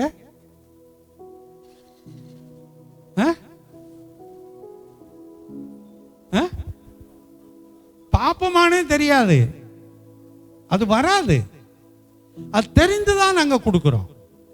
தெரிந்துதான் அங்க அதை நம்ம கொடுக்கிறோம். அதற்கு பெயர் தான் கிருபை. அவங்ககிட்ட இருந்து வேற எதையும் நம்ம எதிர்பாராதபடி அவர்களுக்கு செய்யக்கூடிய ஒரு உதவிக்கு பெயர் தான் என்ன? கிருபை. இப்படிப்பட்ட கிருபை அவர் நமக்கு செய்கிறாராம். இது பொதுவாக கிருபை அப்படிங்கிறதுக்கு. கண்களில் கிருபை கிடைத்தது அப்படின்னு அர்த்தம் என்னன்னா, இந்த கண்ணுனா என்ன? கண்ணுனா என்ன? அதுவும் தெரியாதா கண்ணுனா என்னன்னு?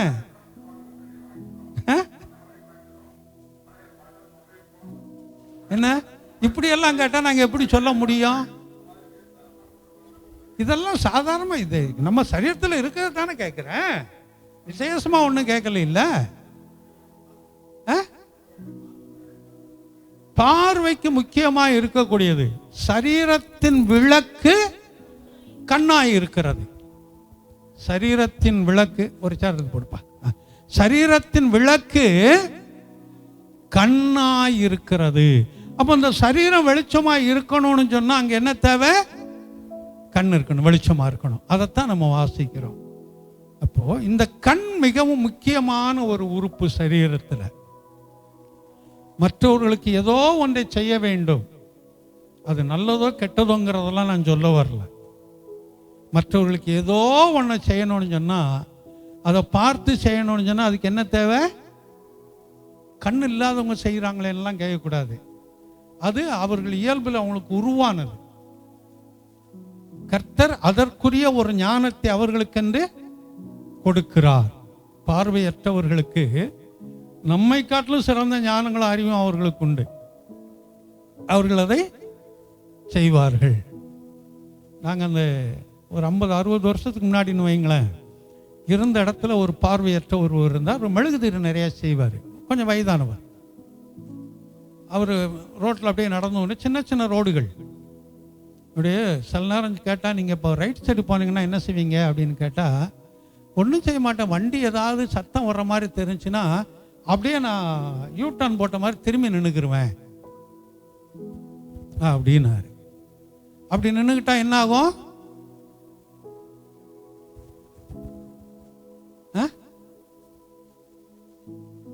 நம்ம நடந்து போய்கிட்டு இருக்கிறோம், வலது பக்கம் போகிறோம், திடீர்னு ஏதோ ஒரு சத்தம், நம்ம அப்படியே யூ டர்ன் போட்டு அந்த இடத்துல அப்படியே திரும்பி நிற்கிறோம். அப்படி நின்னா என்ன ஆகும்? திரும்பி போறாங்கன்னு வந்துருமா? திரும்பி நிற்கிறாங்கன்னு தான் நான் சொன்னேன். இடது பக்கம் வந்த மாதிரி மாறிடும். அது வலது பக்கம் நிற்கிறது. அப்படியே யூ டர்ன் போட்டு நின்னோம்னா அப்படியே இடது பக்கம் நிற்கிற மாதிரி வந்துடும். அது பாருங்க, இப்ப நாங்க நின்றுகிட்டு இருக்கிறேன், இது என்னுடைய வலது சைடு.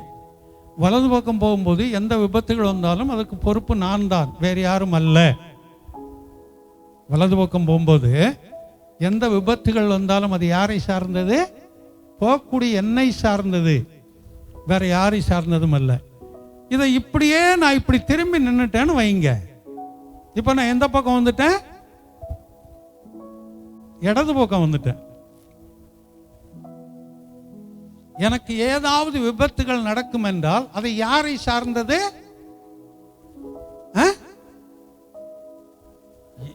எதுல வாராங்களோ, அது யாரு வாராங்களோ அவங்க, அங்க வாகனத்தில் வர்றாங்களோ நடந்து வராங்களோ அதெல்லாம் அப்பாற்பட்டது நமக்கு. அது யாரை சார்ந்தது? அவர்களை சார்ந்தது. இதை சொன்னது யாரு? ஒரு பார்வை இல்லாதவர் சொன்னார். ஏறத்தாழ ஒரு 50 வருஷத்துக்கு முன்னாடி இருக்கும், 60 வருஷத்துக்கு முன்னாடி இருக்கும். 55 வருஷம் சாலிட், 55 வருஷத்துக்கு மேல இருக்கும். 55 60 55 வருஷத்துக்கு மேல இருக்கணும். அவர் சொன்ன இடம் கூட இன்னும் எனக்கு அந்த ஞாபகத்தில் இருக்குது, எந்த இடம்னு சொல்லி. அவர்களுக்கு அவ்வளவு ஞானங்கள், நமக்கு இந்த ஞானம் என்னைக்காவது வந்திருக்குமா? கொஞ்சம் யோசித்து பாருங்களேன், வராது. அதனால பார்வையற்றவர்கள் சில நேரம் செய்யறாங்களா, அது விதிவிலக்கு, நம்ம அதை சேர்க்கக்கூடாது. அப்ப எந்த காரியத்தை நம்ம செய்ய வேண்டுமானாலும் நல்லதோ கெட்டதோ முதலாவது அதை பார்க்கிறோம், இரண்டாவது அதை கவனமாய் பார்க்கிறோம், அதை கூர்மையாய் பார்க்கிறோம், அதுக்கு பின்னாடி தான் அந்த காரியத்தை செய்கிறோம். சில நேரம் இந்த சின்ன பிள்ளைகளை அப்படி பார்த்துக்கிட்டே இருந்தா என்ன குறுகுறுன்னு பார்க்குறீங்க. சின்ன பிள்ளைங்க, இந்த எல்கேஜி யூகேஜி போகிற பிள்ளைங்க, அந்த பிள்ளைகளை பார்த்துக்கிட்டு இருந்தா என்ன குறுகுறுன்னு பார்க்குறீங்கன்னு கேட்குது. நம்ம இனத்தை சொல்கிறது அந்த பிள்ளை கேட்ட இல்லையா? அப்போ நாம் இந்த பார்ப்பது ஏதோ ஒரு காரியத்தை அங்கே நடப்பிப்பதற்கு. அதனால தான் இங்க சொல்றாரு, என் கண்களிலே உனக்கு கிருபை கிடைத்தது. வெறும் கிருபைன்னு சொல்லலை, என் கண்களிலே உனக்கு கிருபை கிடைத்தது. அப்படின்னா அர்த்தம் என்ன? உன் மீது என் கண்கள் எப்பொழுதும் வைக்கப்பட்டிருக்கிறது. அல்லேலூயா. நீ என்ன செய்தாலும், எந்த இடத்துல இருந்தாலும், நீ எப்படி போனாலும் வந்தாலும், உன் மீது என் கண்கள் எப்பொழுதும் வைக்கப்பட்டிருக்கிறது. எதற்காக? உனக்கு கிருபை செய்கிறதற்கு. இதை நம்ம விசுவாசிப்போம். இந்த மாதத்தில், இந்த 8வது மாதத்தில் அவருடைய கண்கள் எப்பொழுதும் நம்மேல் வைக்கப்பட்டு அவருடைய கிருபை எப்பொழுதும் நமக்கு இருந்து கொண்டே இருக்கும். இன்றைக்கு இந்த வசனங்களை மாத்திரம் சொல்லிவிட்டு அப்படியே நான் கடந்து போகிறேன். ஏன்னா ரொம்ப நாள் ஆச்சு இப்படி சொல்லி, ஒரே பகுதி எடுத்து அப்படியே பேசி பேசி அப்படியே பழகிருச்சு. எனக்கே அந்த பாயிண்டாக சொல்றது மறந்து போச்சு. இப்போ பாயிண்டாய் பழைய என்னுடைய குறிப்புகள்லாம் 87, 88 உள்ள குறிப்புகள்லாம் இன்னும் இருக்குது. என் கையில் 1, 2 இருக்குது. மற்றெல்லாம் சிஸ்டர் அவங்க டைரியில் எழுதி வச்சிருக்கிறாங்க. யார் பிரசங்கம் அன்னைக்குன்னு போட்டு, இங்கே இல்லை, இங்கே சபை ஆரம்பிக்கிறதுக்கு முன்னாடி பிரசங்கம்னு போட்டு அவங்களுடைய இதில் அது என்னுடைய பெயரும் அதில் இருக்கும். அப்போ 86, 87 உள்ளதுகளில் அதெல்லாம் பார்த்தோம்னா நிறைய குறிப்புகள், பாயிண்டாக தான் வரும். ஒரு பாயிண்ட் எடுத்து அதில் 2, 3 குறிப்புகளை பிரித்து வரும். அப்பெல்லாம் ஒரு குறிப்பெடுத்து ஏபிசி அப்படின்னு சொல்லி பேசுவோம். அதுக்கப்புறம் 2வது குறிப்பெடுத்து ஏபிசின்னு இப்படியெல்லாம் போவோம்.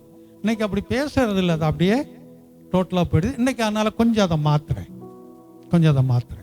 முதலாவது அவருடைய கிருபை எப்படி இருக்கும் என்பதை குறித்து பார்க்கலாம். இதில் 34வது அதிகாரத்தில் 9வது வசனத்தை வாசிப்போம். ஆண்டவரே, உம்முடைய கண்களில் எனக்கு கிருபை கிடைத்ததானால் எங்கள் நடுவில் ஆண்டவர் எழுந்தருள வேண்டும். இந்த ஜனங்கள் வணங்கா கழுத்துள்ளவர்கள். நீரோ எங்கள் அக்கிரமத்தையும் எங்கள் பாவத்தையும் மன்னித்து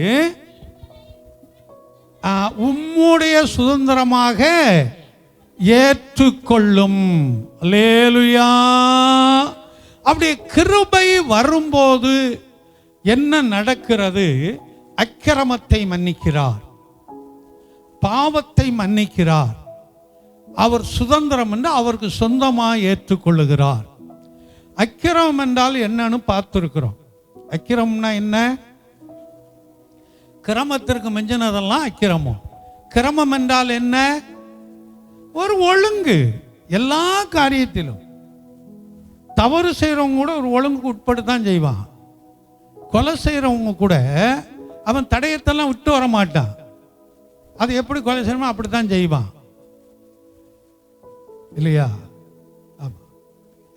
எல்லாவற்றிலும் ஒரு ஒழுங்கு, நல்லதே கெட்டதோ எல்லாவற்றிலும் ஒரு ஒழுங்கு, அவ்வளவுதான். அதுக்கு உட்பட்டு தான் அவர்கள் செய்ய வேண்டும். அதற்கு மிஞ்சினது எல்லாமே அந்த ஒழுங்குங்கிறது தான் கிரமம். கிரமத்திற்கு மிஞ்சினதெல்லாம் அக்கிரமம் அப்படின்னு சொல்லி வாசிக்கிறோம். இந்த தண்ணி அடிக்கிறவங்கள பார்த்தா ஊறுகாயை நக்கிக்கிட்டு தண்ணியை குடிக்க மாதிரி, தண்ணியை குடிச்சுக்கிட்டு தான் ஊறுகாயை நக்குவாங்க. அதாவது டாஸ்மார்க் என்ன வாங்கி வச்சிருக்கிறாங்களோ அதை எடுத்து கடகடன்னு குடிச்சுக்கிட்டு தலையை 2 குலுக்கு நாய் குலுக்குன மாதிரி அப்படி குலுக்கிக்கிட்டு அதுக்கப்புறம் தான் ஊறுகாய் எடுத்து நாக்கில் வச்சு ஒரு இழுப்பு இழுப்பான். ஆமாம், அது அந்த ஊறுகாய்க்கு அவ்வளோ மகிமை இருக்குது. ஆமாம், அது அனுபவத்துக்குள்ளே கடந்து போனவங்களுக்கு அது தெரியும் ஏன்னு சொல்லி. சரி, அதுக்குள்ளே நான் கடந்து போகல. அப்போ அந்த அக்கிரமத்திற்கு கிரமத்துக்கு மிஞ்சினது எல்லாமே ஒரு அக்கிரமம் என்ற லிஸ்டுக்குள் கடந்து வருது. அந்த அக்கிரமத்தை மன்னிக்க அவர் கிருபையுள்ளவராயிருக்கிறார். அல்லேலூயா. பாவம், அடுத்ததுல பாவம்னு வாசிக்கிறோம். பாவம் என்றால் என்ன?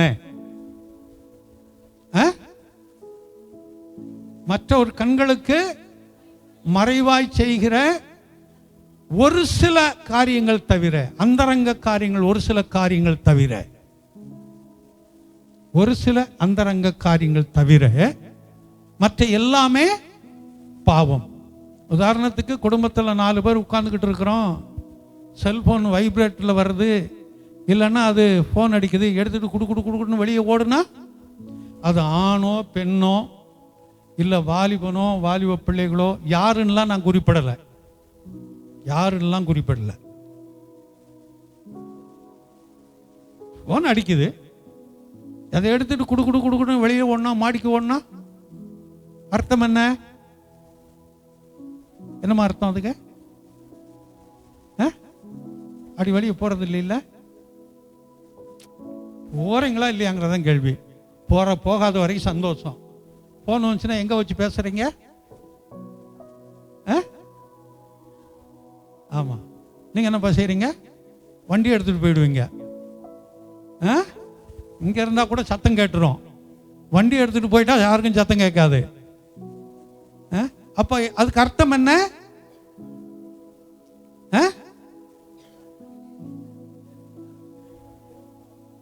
ஏதோ ஒரு தவறு இருக்கு, அவ்வளவுதான். அது சின்னதா பெரிதாங்கிறதெல்லாம் கேள்வி கிடையாது. ஏதோ ஒரு தவறு இருக்குங்க. அது தீமையை கொண்டு வர தவறா இல்ல தீமையை கொண்டு வராத தவறா, அதுக்குள்ளெல்லாம் நான் கடந்து போகல. ஏதோ ஒரு தவறு. அதனால்தான் மற்றவர்களுக்கு தெரிய வேண்டாம் என்று போனை எடுத்துக்கொண்டு வெளியில ஓடுறது. இதுதான் பாவம். அப்ப ஏதோ ஒரு பாவம் அங்க கிரியை செய்து கொண்டிருக்கிறது. அதுக்குள்ள நம்ம ஜாக்கிரதையாக இருக்கணும். இன்னைக்கு பேசுறது கூட ரொம்ப குறைவு. நீ சாப்பிட்டியா, தூங்குனியா, எந்திரிச்சியா, பல் தேய்ச்சியா, துணி மாத்திட்டியா, ஷூ போட்டியா, எதுல? வாட்ஸ்அப்ல. ஆமா, வாட்ஸ்அப்ல தான் இன்னைக்கு இதெல்லாம். வெளியில யாருக்கும் தெரியாது. டெலீட் பண்ற வரைக்கும் தெரியாது. டெலீட் பண்ணலன்னா அது தெரிய வரும். இதெல்லாம் திருமணம் ஆனவர்களா ஆகாதவர்களா, வாலிப பிள்ளைகளா, படிக்கிறவங்களா, வேலை செய்யறவங்களா, இதெல்லாம் விதிவிலக்கு இல்லை, எல்லாருக்கும் ஒன்று இது. அப்போ முதலாவது நம்முடைய அக்கிரமத்தையும் நம்முடைய பாவத்தையும் மன்னிக்க அவர் கிருபை உள்ளவராயிருக்கிறார். அல்லேலூயா. ரெண்டாவது 1 பேதுரு 1:2 வாசிப்போம். 1 பேதுரு 1:2 கடைசி பகுதி கூட வாசிங்க போதும். 1 பேதுரு 1:2 கடைசி பகுதி.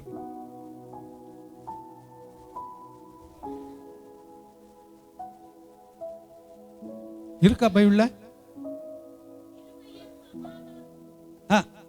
வாசிமா, வாசிங்க. ஆமா, கடைசி வாசிங்கன்னு சொன்னேன், திரும்ப வாசிங்க. அது அப்படியே உங்களுக்கு கிருபையும் சமாதானமும் பெருக. பைபிள் அந்த முட்டியை வச்சு அமுக்குனா அது பைபிள் சீக்கிரம் கிழிஞ்சிரும். முட்டி வச்சு அமுக்கிறதுக்கு பைபிள் இல்லை. அது சீக்கிரம் அந்த பைபிள் என்ன செய்யும்? அது கிழிஞ்சிரும். அது என்ன வாசிக்கிறேன்? கிருபையும் சமாதானமும் உங்களுக்கு. அப்ப சமாதானம் நமக்கு பெருகும்படியாய் அவர் கிருபையை வைத்திருக்கிறார். எந்த காரியத்திலெல்லாம் சமாதானமற்று இருக்கிறோமோ, எதிலெல்லாம் சமாதானம் இழந்து போய் இருக்கிறோமோ, எதிலெல்லாம் சமாதானம் கெட்டு போய் கிடக்கிறதோ, அந்த சமாதானத்தை கொடுக்கும்படி அவர் கிருபையாய் இருக்கிறார். மூன்றாவது சங்கீதம் 86:5 வாசிப்போம். 86:5. ஆண்டவரே நல்லவரும் மன்னிக்கிறவரும் என்னை உம்மை நோக்கி கூப்பிடுகிற யாவர் மேலும் கிருபை மிகுந்தவருமாயிருக்கிறீர். மன்னிக்கிறவர் என்றால் ஒரு வரி வருது. அவர் மன்னிக்க கிருபை பெருத்தவராயிருக்கிறார். மன்னிக்கிறதுனா என்ன? மன்னிக்கிறதுனா என்ன?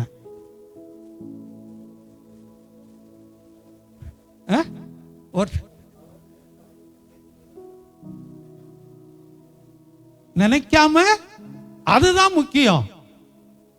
மன்னிக்கிறதுங்களுடைய சரியான அர்த்தம் என்னன்னா, அவர்கள் செய்த தவறை நாம் நினைக்காமல் இருப்பது, அதுதான் மன்னிப்பு.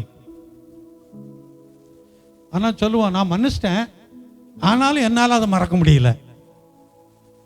நான் மன்னிச்சிட்டேன், ஆனாலும் என்னால் அதை எப்படி மன்னிப்பை ஏற்றுக்கொள்ள முடியும்?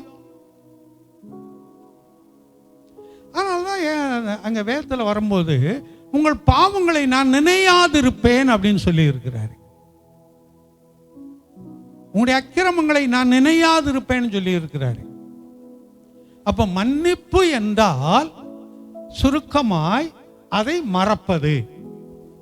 மன்னிப்புன்னு சொன்னாலே நாமோ இல்லை நமக்கோ யாரோ விரோதமாய் செய்த சில காரியங்கள் அது நம்மளை ஊர்த்திக்கிட்டு இருக்கோம், அதுக்கு தான் மன்னிப்புங்கிறது இல்லையா?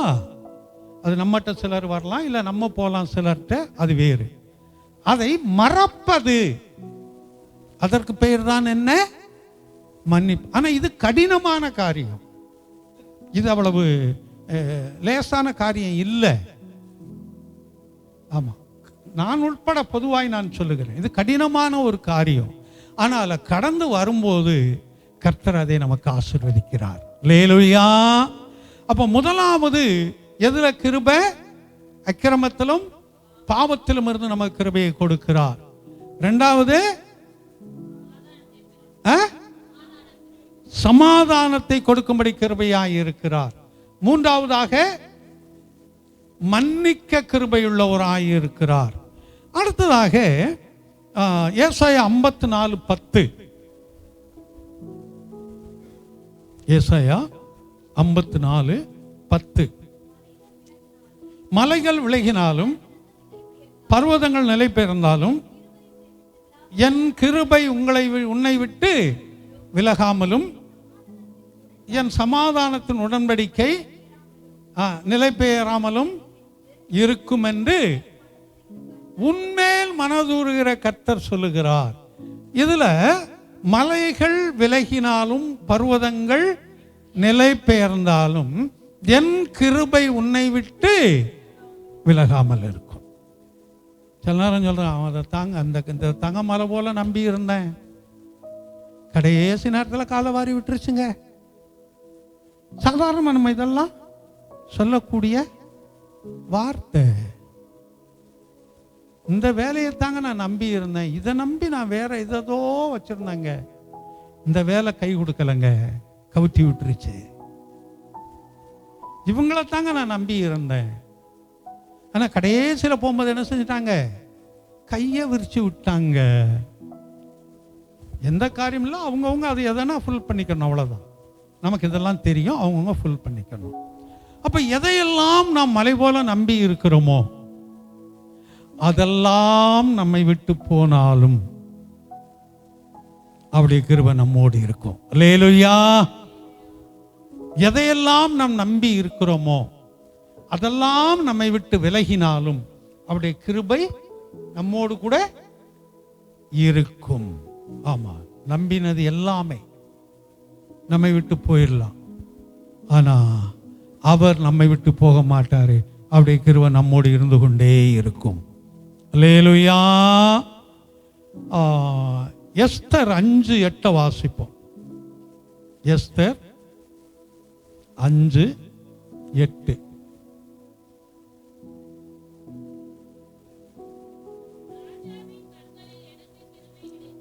ராஜாவின் கண்களில் எனக்கு கிருபை கிடைத்தது. நீங்க வீட்டில் போய் தொடர்ந்து வாசித்துக்கங்க. ஏன்னா தொடர்ந்து இதை நம்ம பல முறை பார்த்துருக்கிறோம் இந்த எஸ்தருக்கு. ஆனால் ராஜாவின் கண்களில் எனக்கு கிருபை கிடைத்தது. ராஜானா யாரு? ஆட்சி பண்றவங்க. சரி, வேற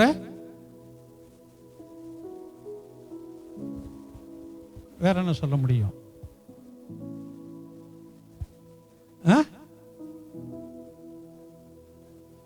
அதிபதி. சரி, இன்னைக்கு பொதுவாக யாரும் அதிபதினு சொல்றதில்ல. வேதத்தில் அதிபதினு சொல்லி இருக்குது. நடைமுறையில் யாரும் அதிபதினு சொல்றதில்ல. அதிபதிக்கு வேற என்ன பேர் இருக்கு? அதிகாரி. அதிகாரத்தில் இருக்கவங்களுக்கு வேற என்ன பேர் இருக்குது?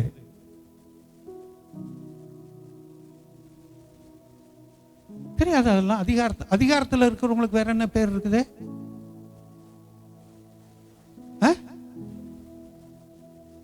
ஏதோ வந்து சேப்பேன்.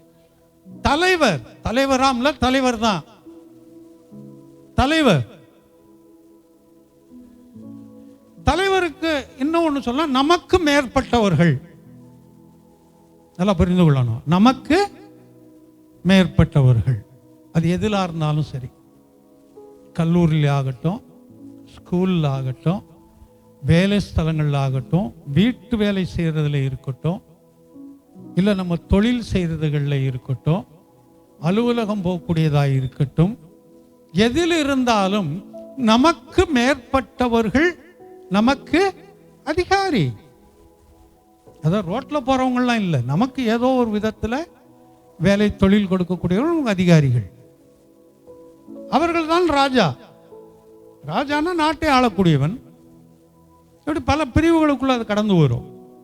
அப்படி என்றால் இங்க வரும்போது ராஜாவின் கண்களில் எனக்கு கிருபை கிடைத்தது என்றால் அப்படி அர்த்தம் என்னப்போ?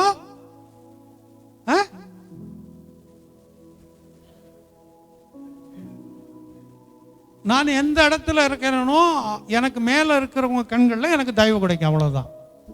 ஸ்கூல்லன்னு சொன்னா டீச்சர்ஸ் கண்களில் எனக்கு தயவு கிடைக்கும். சில நேரம் பிள்ளைய கண்ணில் கூட தயவு கிடைக்கணும். எல்லாம் அங்கே ஏட கூடமா ஏதாவது நடக்கும் இல்லையா? அப்போ நம்ம எந்த இடத்துல வேலை செய்கிறோமோ அவனுடைய கண்களிலே நமக்கு கிருபை கிடைக்கும். அல்லேலூயா. மறந்துடாதீங்க, அதுதான் இங்கே ராஜான்னு போட்டிருக்கு. அப்போ அந்த கிருபையை கொடுக்கக்கூடியவர் நமக்கு. என்ன ஒரு காரியத்தை கூட வாசிக்கலாம். சங்கீதம் 119:76.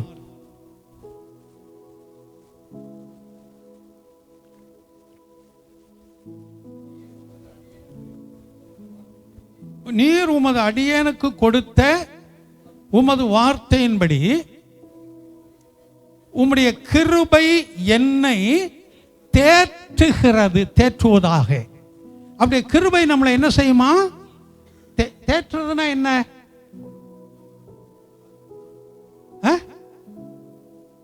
அது ஆறுதல் படுத்துறதுன்னு வராது, தைரியப்படுத்துறது. தைரியப்படுத்துறது. ஆமா, இது ஒன்றும் பிரச்சனை இல்லை, இதெல்லாம் ஈஸியா பார்த்துக்கலாம், இதெல்லாம் ஒன்றும் கவலை இல்லை, இதெல்லாம் ஈஸியா பார்த்து கொள்ளலாம். இப்படி நம்ம எந்த விதத்துல நமக்கு தைரியம் வேணும். சில வேணும் ரொம்ப பலவீனமா இருக்கலாம், அந்த நேரம் நமக்கு ஆறுதலை காட்டிலும் தைரியம் நமக்கு ரொம்ப முக்கியம். ஆறுதல்ங்கிறது அடுத்த ஸ்டெப் இதுல. ஆனா முதலாவது தேவை தைரியம். அப்ப தைரியப்படுத்தக்கூடிய காரியங்கள், எந்த காரியத்திலெல்லாம் நம் தைரியம் இல்லாமல் இருக்கிறோம், நம்முடைய வேலைகள், தொழில்கள், படிப்புகள், ஊழியங்கள், பயணங்கள், குடும்ப சூழ்நிலைகள், நம்ம சரீரத்தை குறித்தே நாம் பயந்து கொண்டிருக்கிறது, குடும்பத்தை குறித்து பயந்து கொண்டிருக்கிறது. இப்படிப்பட்ட நேரத்திலெல்லாம் அவர் நம்ம என்ன செய்யக்கூடியவராயிருக்கிறார்? தேற்றக்கூடியவராயிருக்கிறார். அவர் தேற்றும் தெய்வம். அல்லேலூயா. அவர் தேற்றும் தெய்வம். அந்த கிருபை நம்மோடு கூட இருந்து கொண்டே இருக்கும். 136:23 வாசிப்போம்.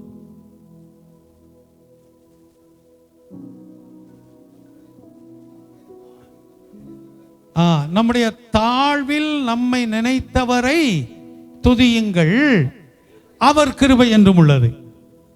அப்ப எந்த நேரத்திலெல்லாம் நம்ம தாழ்வில்னா என்ன அர்த்தம்?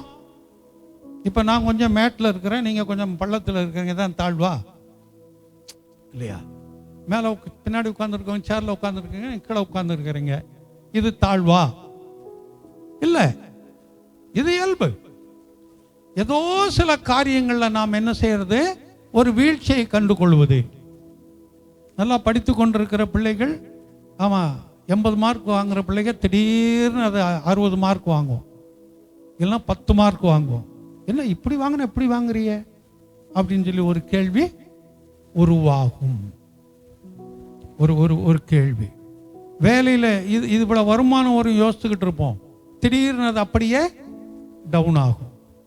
6 நாள் வேலை இருந்தால் அந்த சம்பளம் போனால் 1 நாள் வேலை இருக்கும், 5 நாள் இருக்காது. இப்படி ஏதோ சில காரியங்கள்ல நம்ம குறைவுபட்ட நிலைமை, அதான் தாழ்வு. ஏதோ சில காரியங்கள்ல குறைவுபட்டு போன சூழ்நிலைகள், அந்த குறைவுகளை நிறைவாக்கும்படி அவருடைய கிருபை நம்மோடு இருக்கும். அல்லேலூயா. அதனால்தான் தாழ்வில் நினைத்தவரை துதியுங்கள். எதிலெல்லாம் தாழ்ந்து போய் கிடக்கிறோமோ அதிலே நம்மை கொண்டு போவார். 2 கொரிந்தியர் 12:9 வாசிங்க. 2 கொரிந்தியர் 12:9. அதற்கு அவர், என் கிருபை உனக்கு போதும், பலவீனத்திலே என் பலன் பூரணமாய் விளங்கும் என்றார். நீ எந்த காரியத்திலெல்லாம் பலவீனப்பட்டிருக்கிற, அவருடைய கர்த்தர் பலன் பூர்ணமாய் விளங்கும். சில வியாதியினால நீ பலவீனப்பட்டு கிடக்கிறியா, இல்லை எதிர்பாராத சில சம்பவங்கள் நடந்ததுனால உன் ஆத்மாவில் நீ பலவீனப்பட்டு கிடக்கிறியா, இல்லை வேலைகள் தொழில்கள் இல்லையே என்ற நிலைமையில இல்லை குறைவுபட்டு கிடக்கிறதுங்களை பலவீனப்பட்டு கிடக்கிறியா, இல்லை நான் நினைக்கிறதெல்லாம் நடக்க மாட்டேங்குதே என்ற நிலைமையில் நீ பலவீனப்பட்டு கிடக்கிறியா, எதுல பலவீனப்பட்டிருந்தாலும் சரி, கர்த்தர் என்ன செய்யக்கூடியவர், பலனை கொடுக்கக்கூடியவர். அந்த பலன், அதான் பலம்னு போட்டிருக்கோம், பலனை கொடுக்கக்கூடியவர். விசுவாசிப்போம். எதுல நீ பலவீனப்பட்டிருந்தாலும் சரி, ஆமா, வியாதிகள் ஆட்கொண்டிருக்கலாம், பலவீனங்கள் ஆட்கொண்டிருக்கலாம், சோர்வுகள் ஆட்கொண்டிருக்கலாம், அதிலிருந்தெல்லாம் கர்த்தர் நம்ம என்ன செய்யக்கூடியவர், பலப்படுத்தக்கூடியவர். விசுவாசிப்போம், நம்ம ஆத்துல அது நடக்கும். அடுத்ததாக இன்னொரு காரியத்தை வாசிக்கலாம். சங்கீதம் 26:3 வாசிக்கலாம்.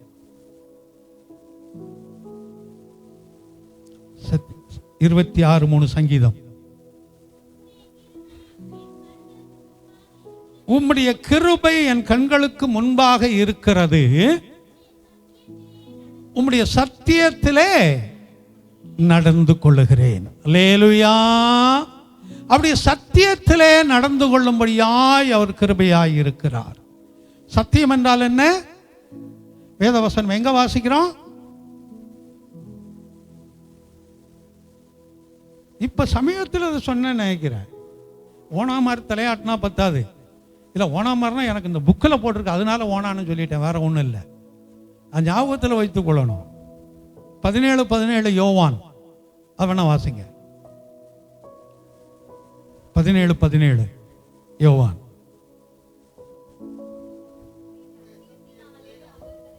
உம்முடைய சத்தியத்தினாலே அவர்களை பரிசுத்தமாக்கும், உம்முடைய வசனமே சத்தியம். அவ்வளவுதான் இல்லையா?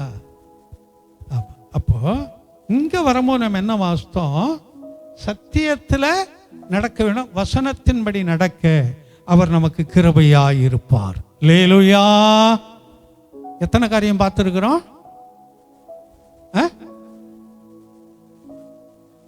எத்தனை? படிக்க தெரிஞ்ச எழுதியாவது வைக்கலாம். இல்லை ஒரு டைரி இருந்தா, டைரி பழைய டைரி இருக்கு தட்டா இருக்கு, பழைய டைரி எல்லாம் வச்சிருக்கிறேன். வேண்டாமோ? ஸ்கூல்ல தான் எழுதுறோம், எங்கேயாவது வந்து எழுதாம இருக்கிறோமே.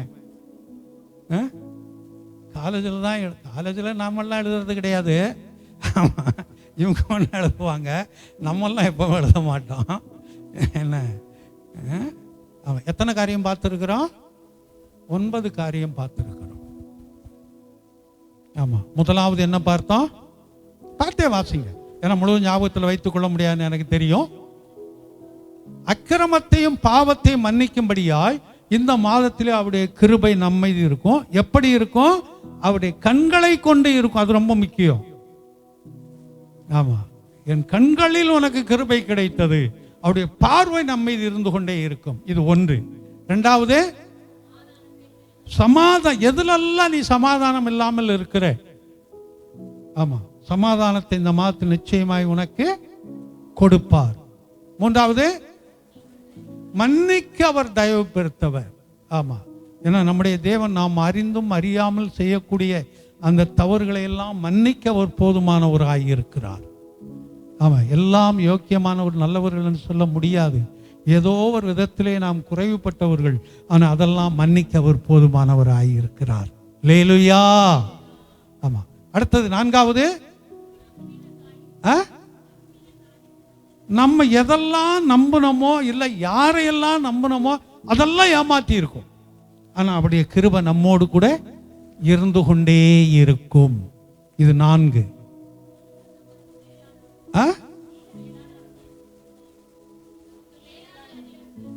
நமக்கு மேலானவர்கள் அதிகாரி, இங்க போட்ட மாதிரி ராஜாக்கள்னு போட்டுக்கங்க, அதிகாரின்னு போட்டுக்கங்க. ஆமா, அப்போ அதிகாரி என்று போட்டுக்கங்க, இல்ல ராஜாக்கள் என்று போங்க. நமக்கு மேலானவர்கள், அவர்கள் கண்கள்ல நமக்கு கிருபை கிடைக்கும். நிச்சயமா இது நடக்கும், விசுவாசிப்போம். நிச்சயமா இது நடக்கும், விசுவாசிப்போம். ஆமா, அடுத்தது நம்மை தேற்றும்படி, தேற்றுனா தைரியப்படுத்துறது இல்லையா? நம்ம எந்தெந்த சூழ்நிலையில நம்ம சோர்ந்து போய் கிடக்கிறோமோ அந்த சூழ்நிலையில எல்லாம் நம்மை தைரியப்படுத்தக்கூடியவர். வேத வசனங்களை கொண்டு தைரியப்படுத்துவார். நமக்கு தெரிந்தவர்கள் அறிந்தவர்களை கொண்டு தைரியப்படுத்துவார். ஏதோ ஒரு விதத்துல நமக்கு என்ன வரும்? தைரியம் வரும். அதை நம்ம விசுவாசிப்போம். அடுத்தது, நம்முடைய குறைவுகளை நிறைவாக்கும்படி, எதிலெல்லாம் குறைவுபட்டு கிடக்கிறோமோ அந்த குறைவுகளை நிறைவாக்கும்படி அவருடைய கிருபை நம்மோடு இருக்கும். அடுத்ததாக, நம்முடைய பலவீனம். ஆமா, ஏன்னா பலனா இருக்கிறேன்னு சொல்றவங்க யாரும் இல்லை. எல்லாரும் ஏதோ ஒரு விதத்துல பலவீனம் தான். நீ பலனா இருக்கிறியாமா? இல்ல. ஆமா, நீ பலவீனமா இருக்கிறேன்னு தெரியுது, அது இருக்கட்டும். நீ காலு பலவீனம் தான் இருக்கிற, நீ கவுந்துக்கிட்டே இருக்க, உனக்கும் பலவீனம் இருக்கு போல இருக்கு இல்லையோ? அப்புறம் கவுந்துக்கிட்டே இருக்கிற அப்படியே அதே ஒரு பலவீனம் தாங்கிறியா? இல்லை, சிலவள அந்த தலை முடி பாரம் அப்படி இப்படி கவுத்திட்டு தான் என்னன்னு தெரியல. ஏன்னா அது இல்லாமல் இருந்தால் கொஞ்சம் அப்படியே பார்க்க முடியும். இது அப்படியே கவுத்திடுறா என்னன்னு தெரியல. உனக்கு பலவீனமா இருக்காப்பா? ஆமாம், பலவீனம் இல்லாதவர்கள் 100ல் ஒருத்தர் தான் இருப்பாங்க. ஏதோ ஒரு விதத்தில் அவர்களுக்கு பலவீனம். இப்போ ஒரு மணி நேரம் ஒன்று எழுத சொன்னால் எப்படி இப்போ எழுதுவ? ஒரு மணி நேரம் ஒரு பகுதியை கொடுத்து எழுதுன்னு சொன்னால் என்ன செய்வ? 1 மணி நேரம் எழுதுவியா? எப்படியா? எக்ஸாம் வர வழி கிடையாது, எழுதித்தான் ஆகணும். 3 மணி நேரம், அது 2 மணி நேரம் 2.5 மணி நேரமாவது எழுதணும். இல்லை 3 மணி நேரம் உட்காந்து எழுதினாலும் நேரம் பத்தாது. ஏன்னா ஒரு வருஷம் படிக்கிறது முழுவதும், ஆமாம், அந்த 3 மணி நேரத்தில் நீங்கள் எழுதி ஆகணும். அதனால நேரம் பத்தாது, வேற வழி கிடையாது, எழுதித்தான் ஆகணும். இப்போ வீட்டில் போய் உங்கள் அம்மா ஒரு இந்த 34வது 33வது சங்கீதத்தையே வச்சுக்கலாமே, யாத்திராம இதை எனக்கு நோட்டில் எழுதி கொடுன்னு சொல்கிறாங்க. என்ன செய்வ? ஏன் இல்லை கேட்க, ஏன் தெரிஞ்சுக்கணும்ல, ஏன் கையே வலிக்கும் இல்லையா? ஆமா, ஆனா எக்ஸாம் எழுதும் போது வலி இருந்தாலும் எழுதித்தான் ஆகணும், வேற வழி கிடையாது. இங்க வலி இருக்கும், அங்க வழி இல்லை. அதுதான், வேற ஒன்று. அந்த அந்த அந்த லீ மட்டும்தான் கொஞ்சம் மாறுபடுது இல்லையா? அப்ப எல்லாரும் ஏதோ ஒரு விதத்தில் நம்ம பலவீனமானவர்கள் தான், ஏதோ ஒரு விதத்தில், சிறு பிள்ளையிலேருந்து பெரியவர்கள் வரைக்கும். ஆனா கர்த்தர் நம்மை பலவானாய் மாற்றி வைத்திருக்கிறார். அதான் முக்கியம். நமக்கு நம்முடைய பலவீனத்தின் மத்தியில படுத்த படுக்கையாய் மாறாதபடி நம்மளை என்ன செய்யறாரு? பலவானாய் மாற்றி வைத்திருக்கிறார். அதுதான் முக்கியம் நமக்கு. இது 8 பார்த்துருக்குறோம்னு நினைக்கிறேன். இப்போ 9 பார்த்துட்டோமா? 8. ஆமா, என்னத்தான் பார்த்துருக்குறீங்க?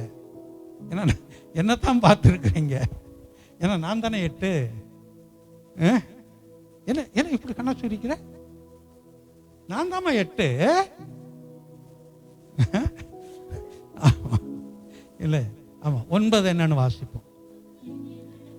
சத்தியத்திலே நடக்க அவருடைய கிருபை இருக்கும். இந்த 9க்கும் 1க்கும் வாக்கு தத்தத்துக்கும் ஒரு தொடர்பு உண்டு. என்றைக்கு இந்த சத்தியத்தில் நாம் நடக்க கற்றுக்கொள்கிறோமோ அப்பொழுது இந்த 9 கிருபையை நமக்கு சொந்தமாகும். அல்லேலூயா. சத்தியத்தில் நடக்க நாம் கற்றுக்கொள்ளும் போது, சத்தியத்தில் நாம் நடக்கும்போது நாம் பார்த்த 9 கிருபைகளும் நமக்கு சொந்தமாகும். நிச்சயமா இந்த மாதத்தில் இந்த 9 கிருபைகளையும் கர்த்தர் நமக்கு கட்டளையிடுவார். அதை விசுவாசிப்போம். நாம் அப்படியே கண்களை மூடுவோம்.